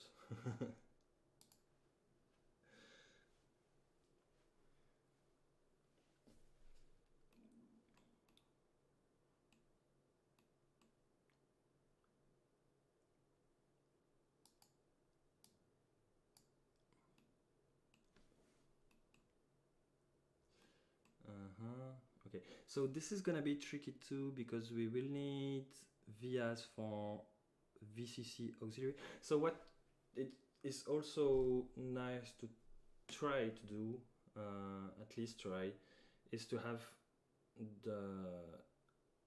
so you are gonna have a ground plane, power plane on the third layer, and a via to bring that signal to the top layer. Then you have your track, and what is nice to do is have via to the power plane, then capacitor, then IC pin, and have the capacitor in between. Not a big deal. It's nice if you can do that, but I guess here it's not gonna be feasible because we are in between LVDS pairs, and those signals, we have to pay attention to that very much. Those are highly sensitive to bad layouts. Also the ground pins, which we need 2 vias per ground pin, and so on. So yeah, for this maybe like here we are just gonna have 1, 2, 3 vias to the ground, to the power plane, then connect those to the capacitor and then to the pins. Let's see.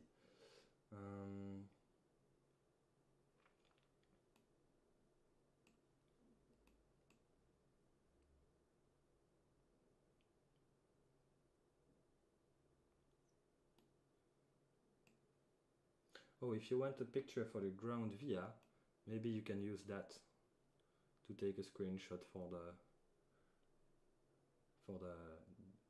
emoji.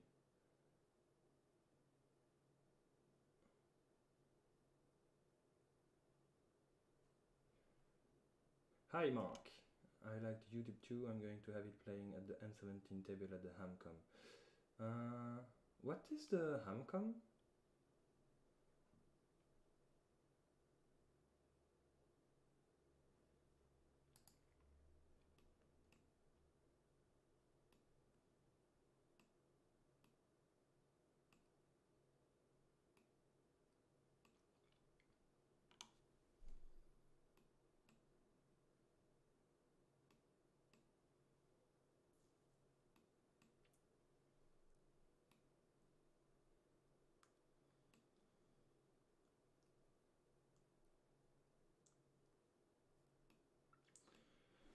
Okay, so Green Country Ham Convention in Tulsa, Oklahoma next week. Ah, Tulsa. Is it the same as in the Office thing?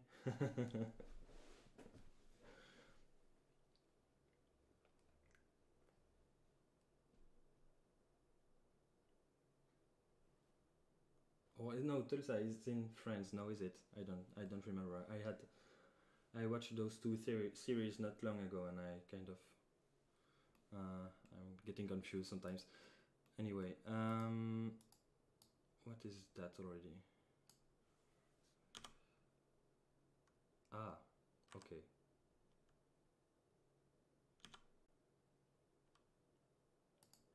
Like that.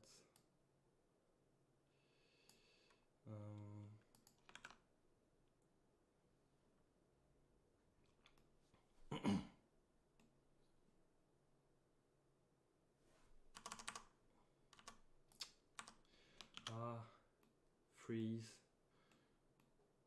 Don't like that.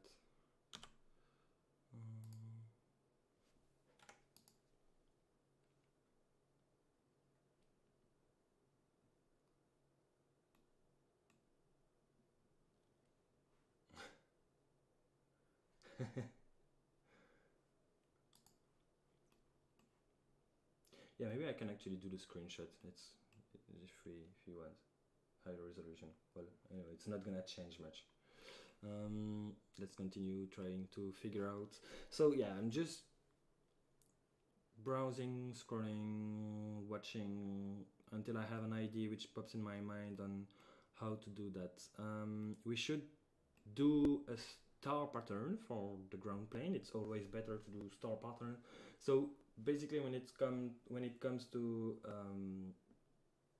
power layout or signals layouts, and you have multiple points for the same signal, you have several possibilities. You can do daisy chain or star pattern. Daisy chain, you basically go from one to the other, to the other, to the other, to the other.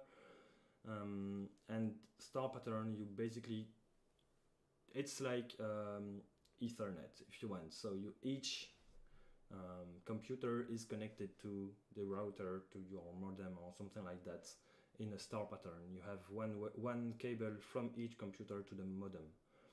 While daisy chain would be having one long cable on which you plug each computer.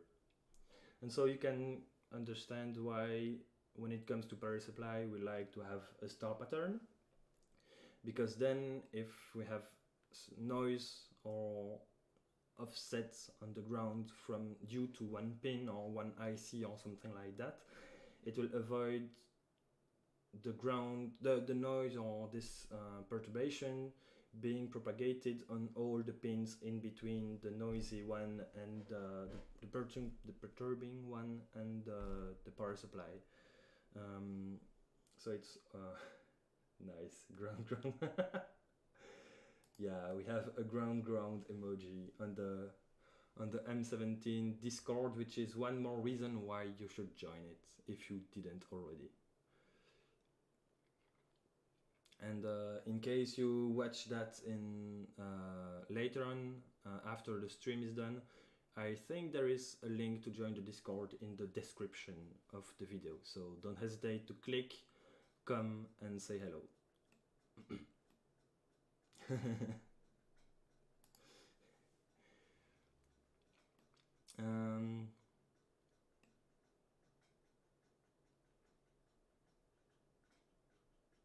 Yeah, okay, so basically the origin of the 1 volt is gonna be about here, and then we should have, oh, it plays a track for me, okay, then we are gonna have tracks going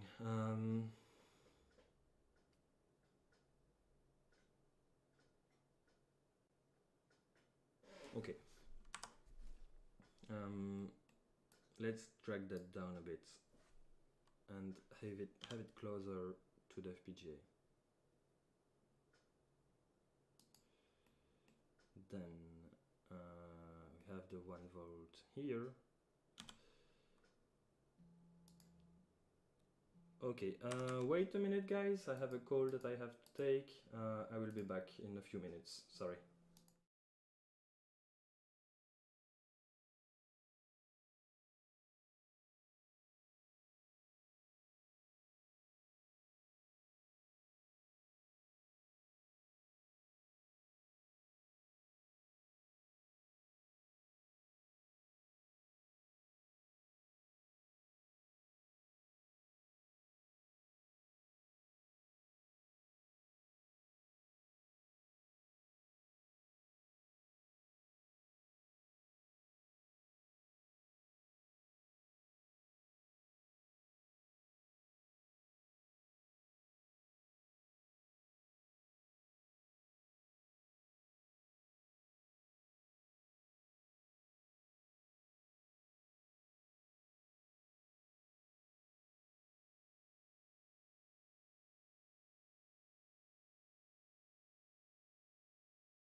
Okay, sorry guys, I'm back.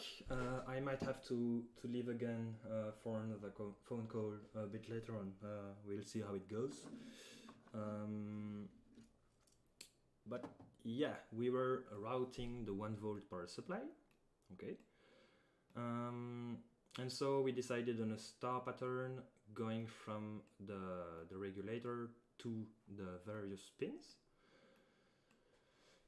And so yeah, let's first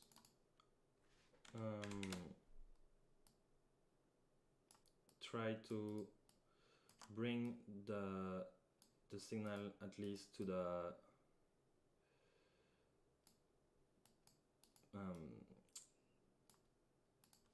the third layer, which is where it's gonna, let's say, live.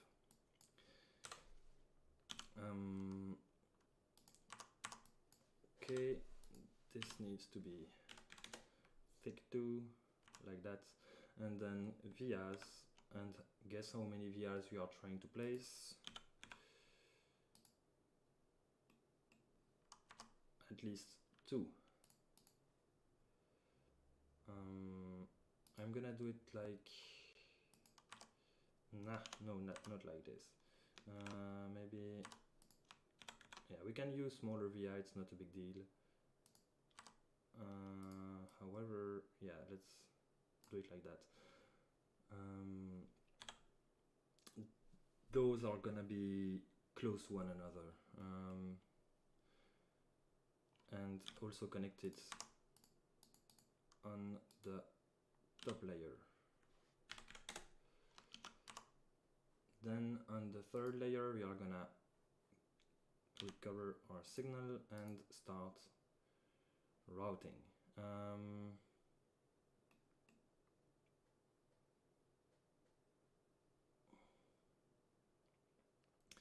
Let's say we are gonna do one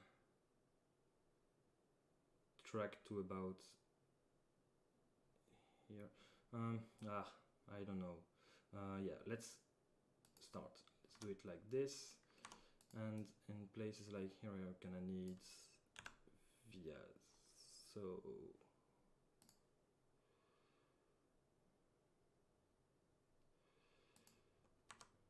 it's gonna be tight.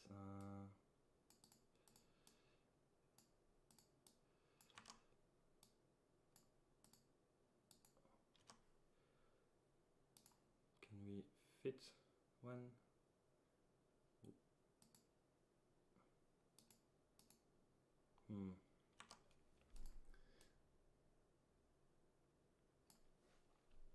Maybe we can place one.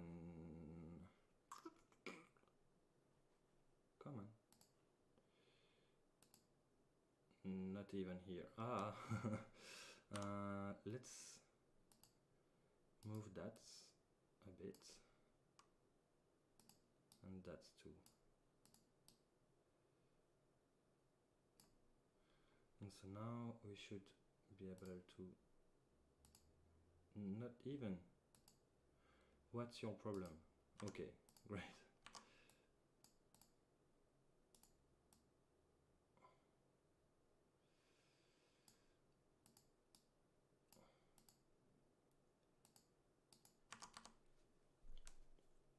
Okay, great.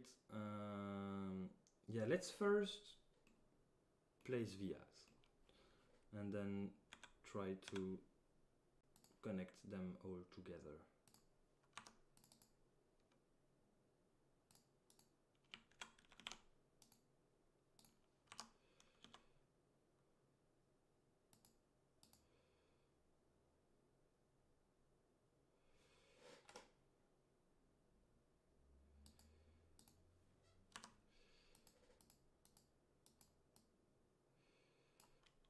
That.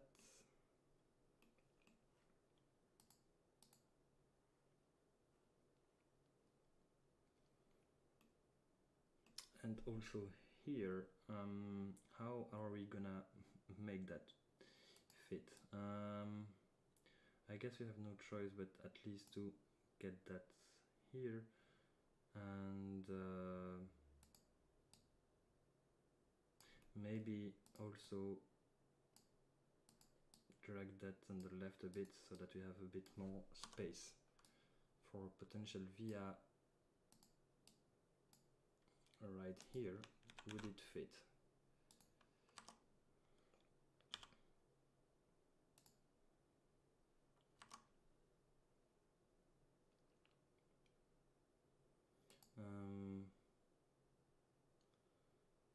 Not the best. Let's do then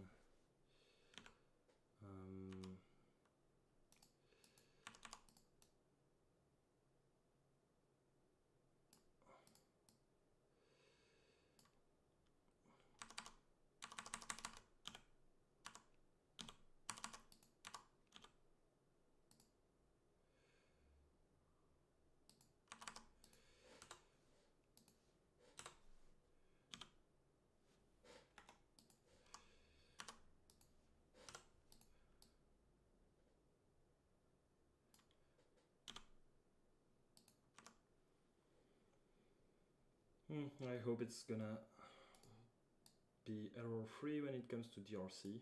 Let's see later on.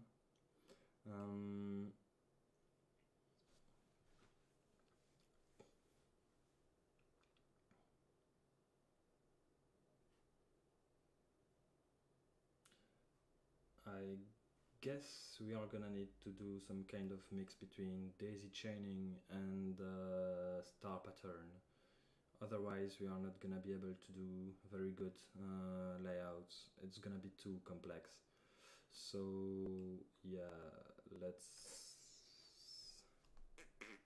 Okay, so we have those three, one more here. That one is gonna be easy. We can just do it like this.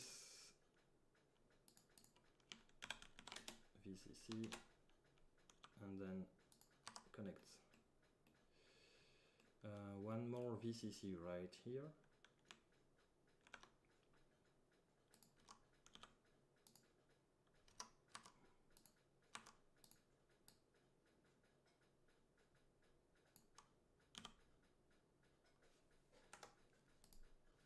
So also we need ground, ground vias. Let's use smaller one. We are not gonna have a lot of current going through, and it's quite dense. We have the LVDS pairs next to them, so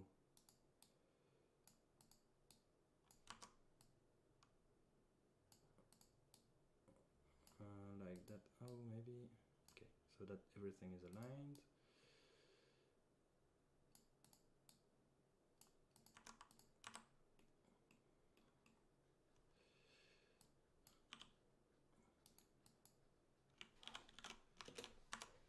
No, edit ground, I said.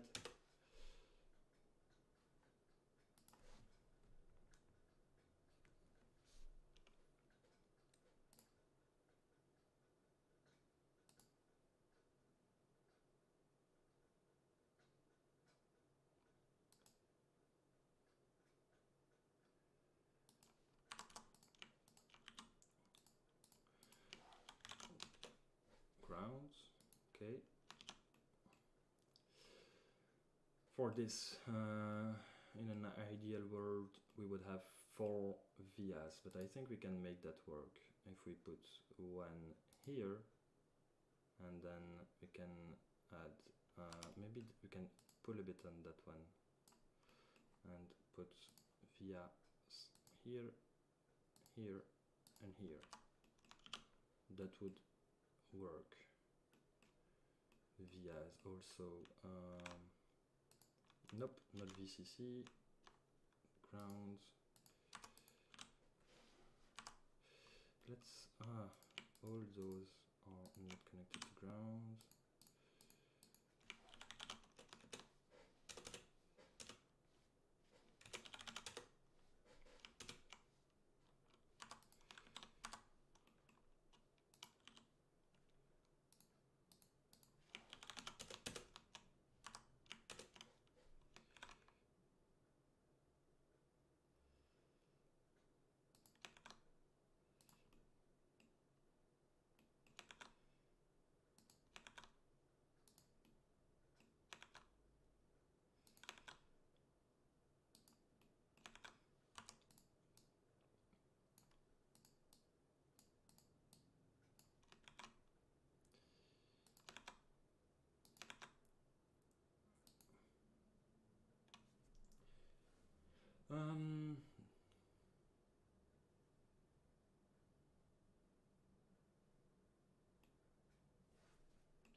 think it's gonna be enough ground vias for here, maybe just 1 and 2 more like so, and yeah, like that, and we have already plenty of vias, so let's consider that enough vias.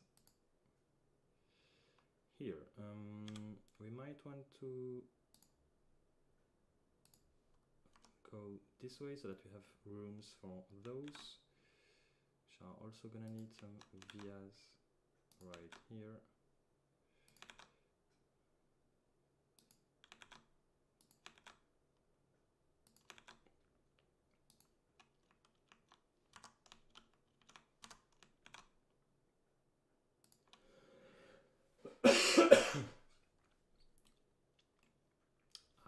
Plenty of ground vias here, but also VCC vias.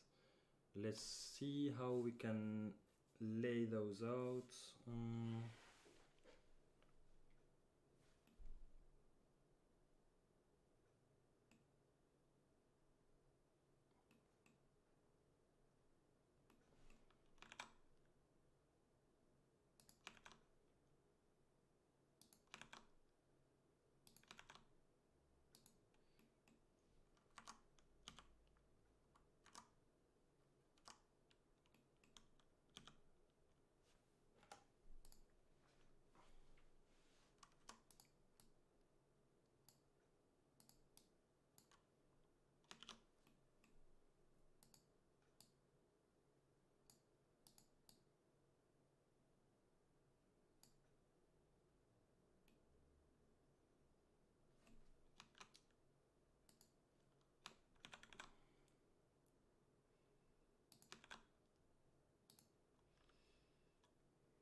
Okay,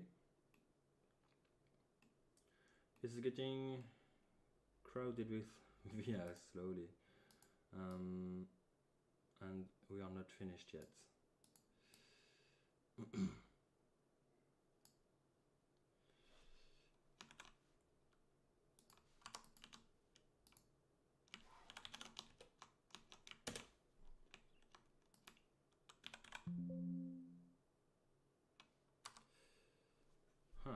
Can we possibly make place enough vias here? Knowing that we also need vias, we need vias here for VCC aux, for VCC IO 3v3, and ground. So let's maybe drag that, place ground vias right here, and we will need VCC IO via about here. So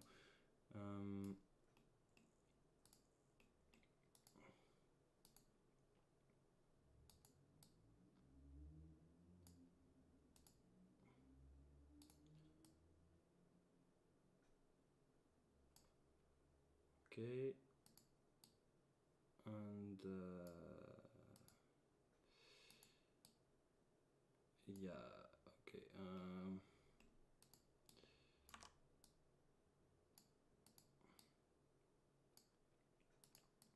Okay, so we have space for ground vias here. This we can place VCCIO 3v3.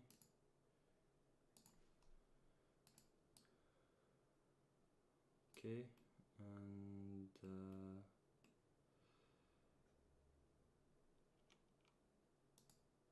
so that can be connected to here.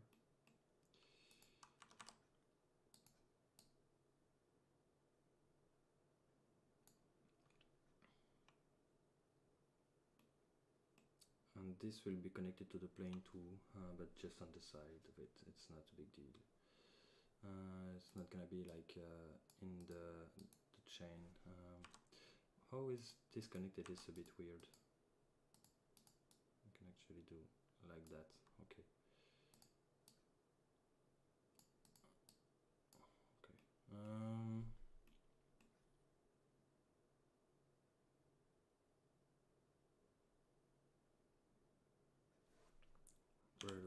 go? Oh, test point, yeah, okay. Yeah, that was the one that we were gonna route when we are finished, because we don't really care where we put it. Okay.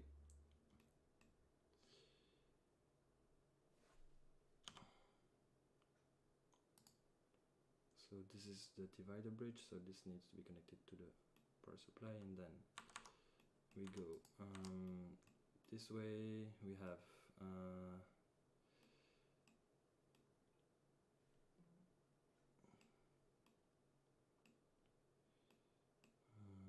just a second.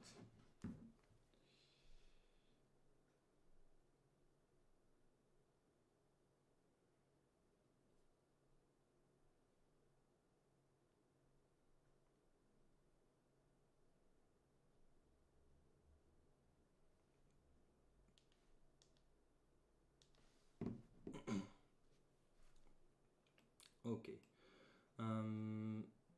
Here we are gonna have some room to place the vias in between the pillars, and yeah, so this should be good enough. Here we have the via here. I think I'm gonna also add one more here.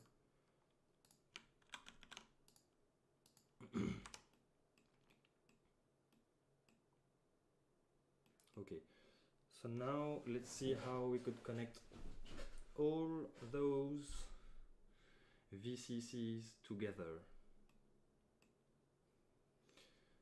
I guess it's gonna be some sort of a challenge actually, especially when we are gonna have to route the other power supplies. So yeah, let's try and see what happens.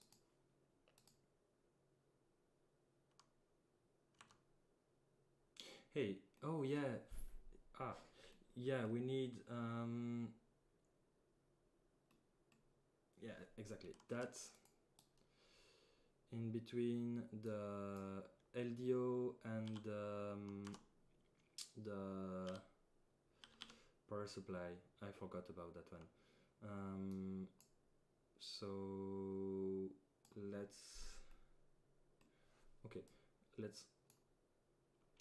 move that up a bit.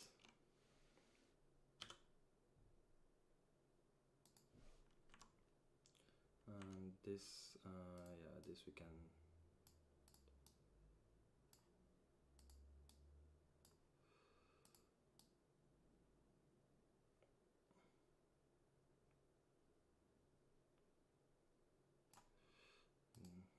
This we can move it down to like that.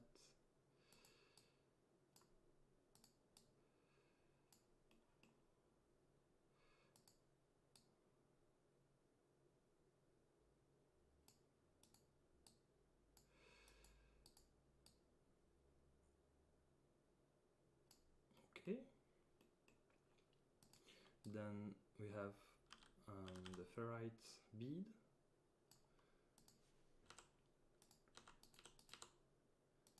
Which is gonna connect the LDO output to the, let's say, distribution. I don't like this, there is too many bits of tracks. Okay, like that. Okay, perfect. And then VCC starts, and then we can, so for this we can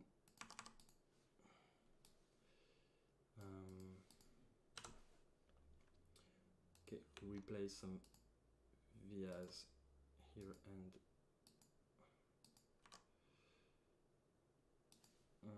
yeah, this needs to be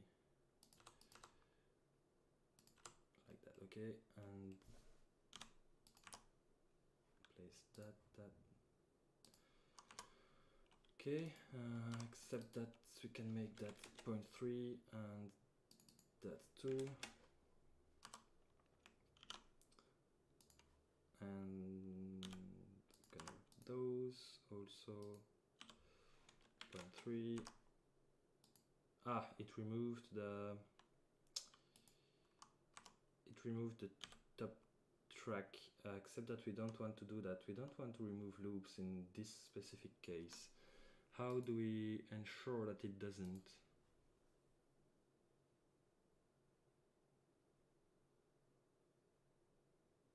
Yeah, let's remove that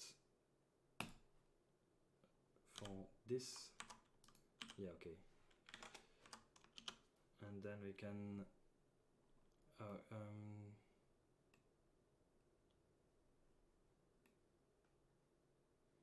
okay, routes, interactive router setting, and okay, restore that.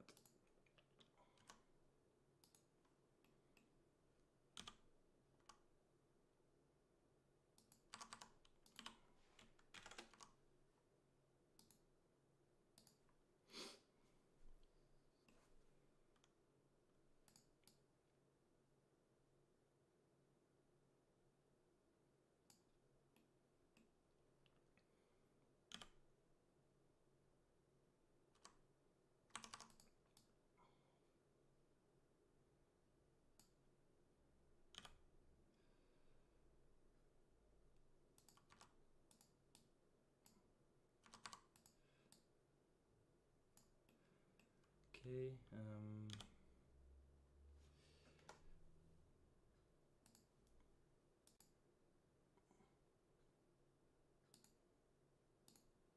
does this work? Well, we'll see later on.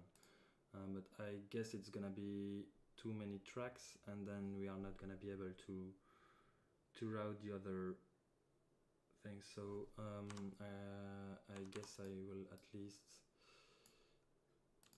modify that this way, and then we are gonna do it like this.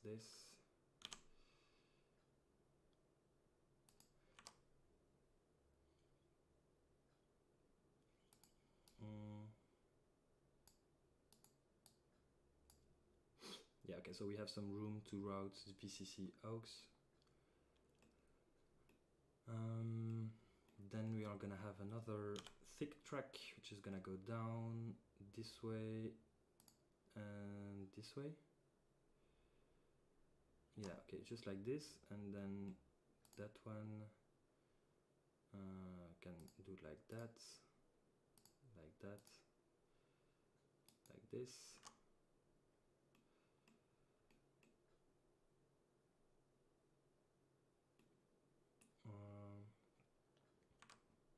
Oh yeah, and that one. Oh, this one is a bit weird. Okay, better.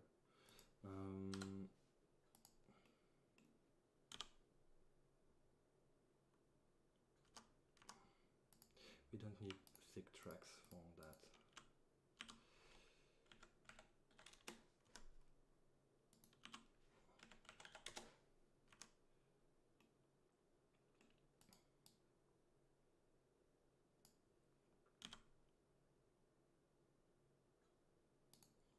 Okay.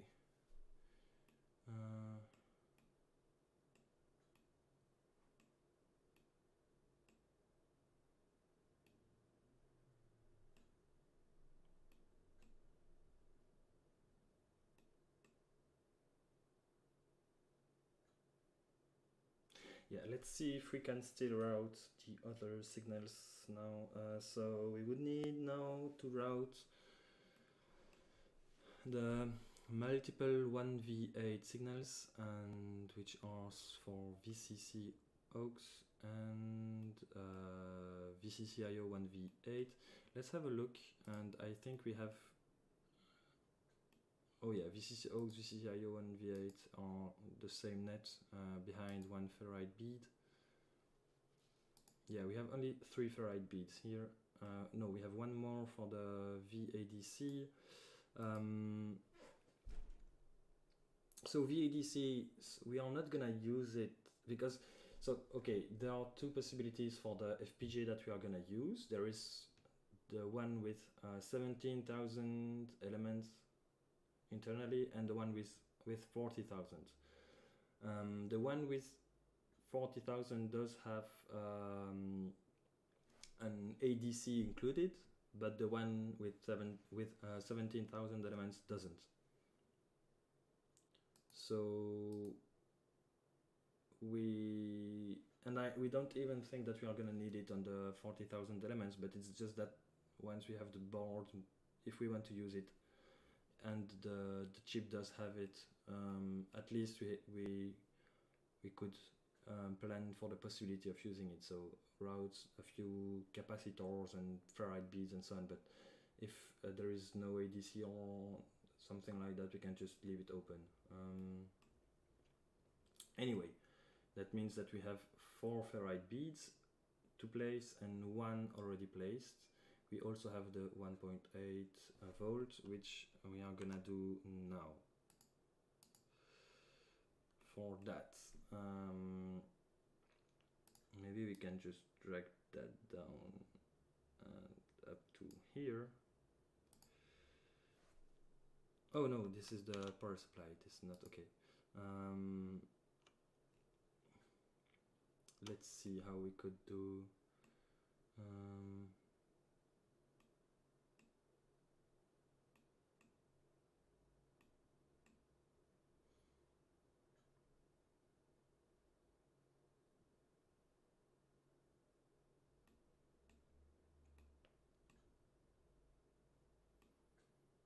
Okay, let's first place a few vias like we did for VCC and see what happens.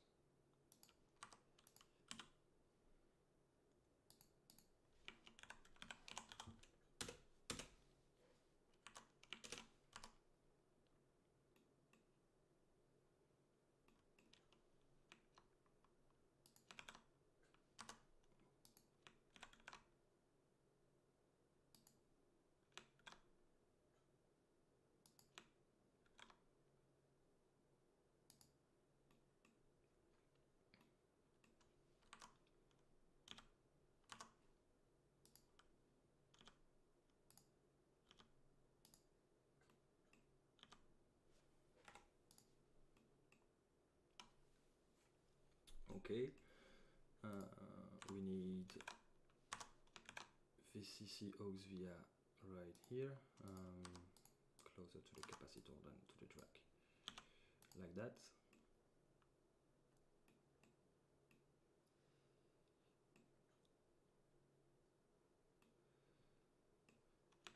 And then the tricky part right here. Oh, it does fit, amazing. Let's use a smaller, finer pitch grid, and then we can do that like this.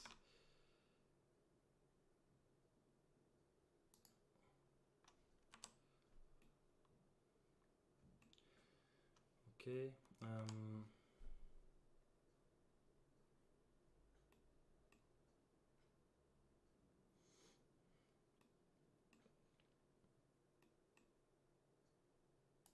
Okay, I think we are gonna try to have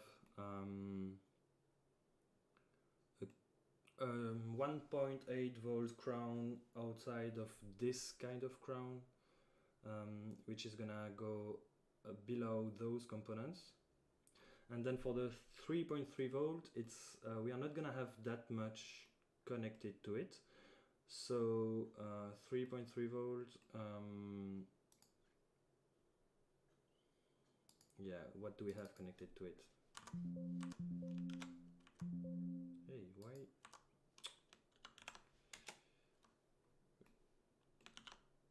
Okay, we have two pins connected to it, so it's nothing. And okay, so and they are one here and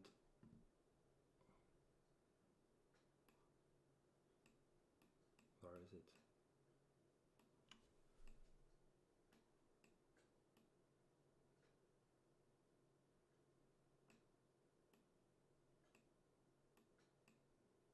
Oh yeah, the two are close to one another. Amazing. Yeah, so that's great. So that means that we can have 3.3 volts coming up to about here, and then fill the rest with 1.8 volts, and it's gonna be great. Awesome. Okay, I'm not gonna be much longer.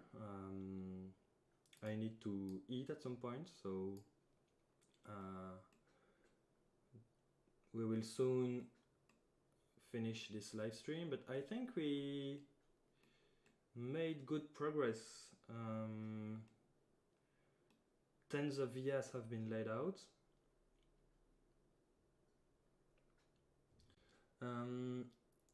Jay, I don't know if you are listening, but if you are, just know that I don't think I'm gonna keep on exporting the step file for the board, because you see that I need to put some things outside of the board and so on, so I'm just gonna continue routing it, and then when we are more or less finished with the board, export a new step file. But I think the one I exported earlier today is enough for you maybe to keep going with the 3D case. Tell me what you think about it.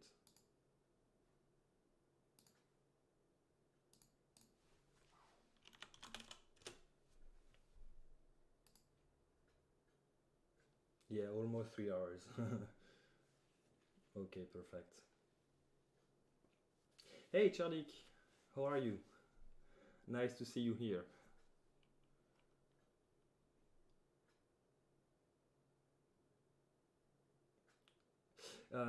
Yeah, the pins. Yeah, that's what I was talking about earlier. Some of them are gonna be placed by default. Some of them are only useful if you do active development of the board, like for example JTAG pin. Maybe those two by default we won't need them, because it's only if you use an LNA, low noise amplifier or power amplifier with the transceiver, which by default there won't be any. This for the JTAG, no, this one is for, what is it for? Yeah, it's for the JTAG, I think. It's not needed by default either, but it oh, let me have a look.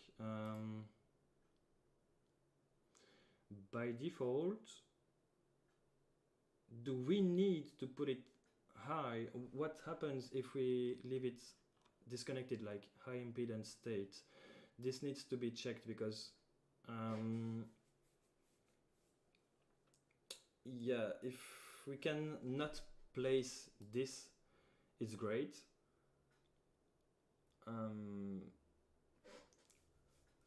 Otherwise, yeah, or yeah, I don't know. Let's worry about that later.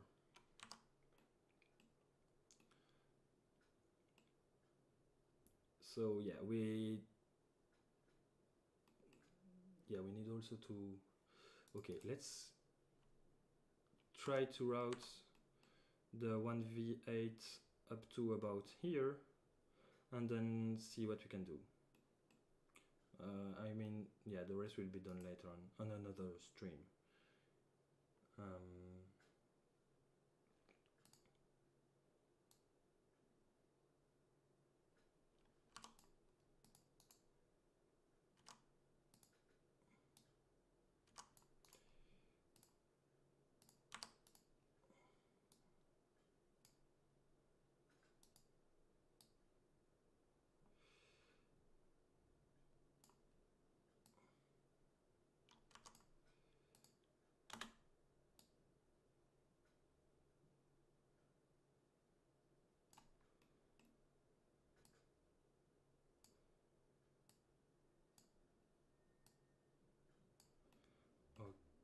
Oh, this like that, okay. So this plane with the 1v8. Oh, we also, yeah, we need plenty of vias right here too. Let's do something like this.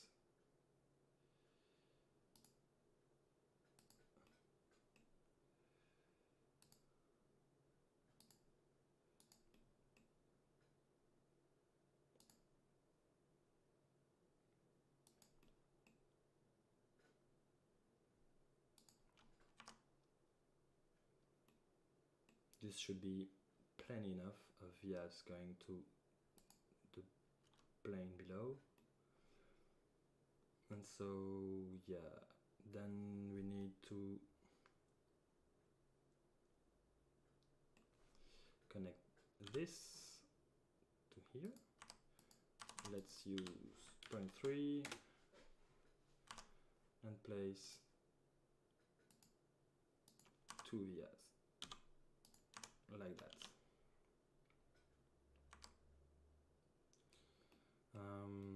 And then from there we are gonna need to have a ferrite bead to clean up the voltage for the FPGA. This is gonna be a bit annoying. Maybe we are gonna try to get rid of this segment in the next stream, because it's gonna break our 1v8 plane 2, and maybe we can route that a bit more on the top layer before going to the layer below. It would be nice if we could do that. Anyway, I think that's gonna be it for today.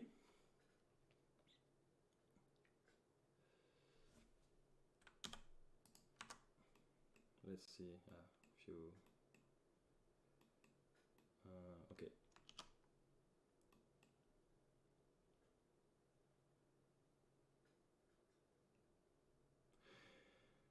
Yeah. Thank you for being here today and listening to me and so on. So as you can see, OpenHT is taking shape. Progress is being done on the FPGA, which Quatre live streamed a bit earlier today, and on the PCB. Yeah, I hope that we are gonna be able to have it working enough for the ham radio fair in Germany in the end of June. So yeah, we will need to go a bit more for that, but yeah, let's finger crossed we are gonna be able to do that. Well, have a nice day, evening, afternoon, wherever you are, and see you later, guys. Bye bye.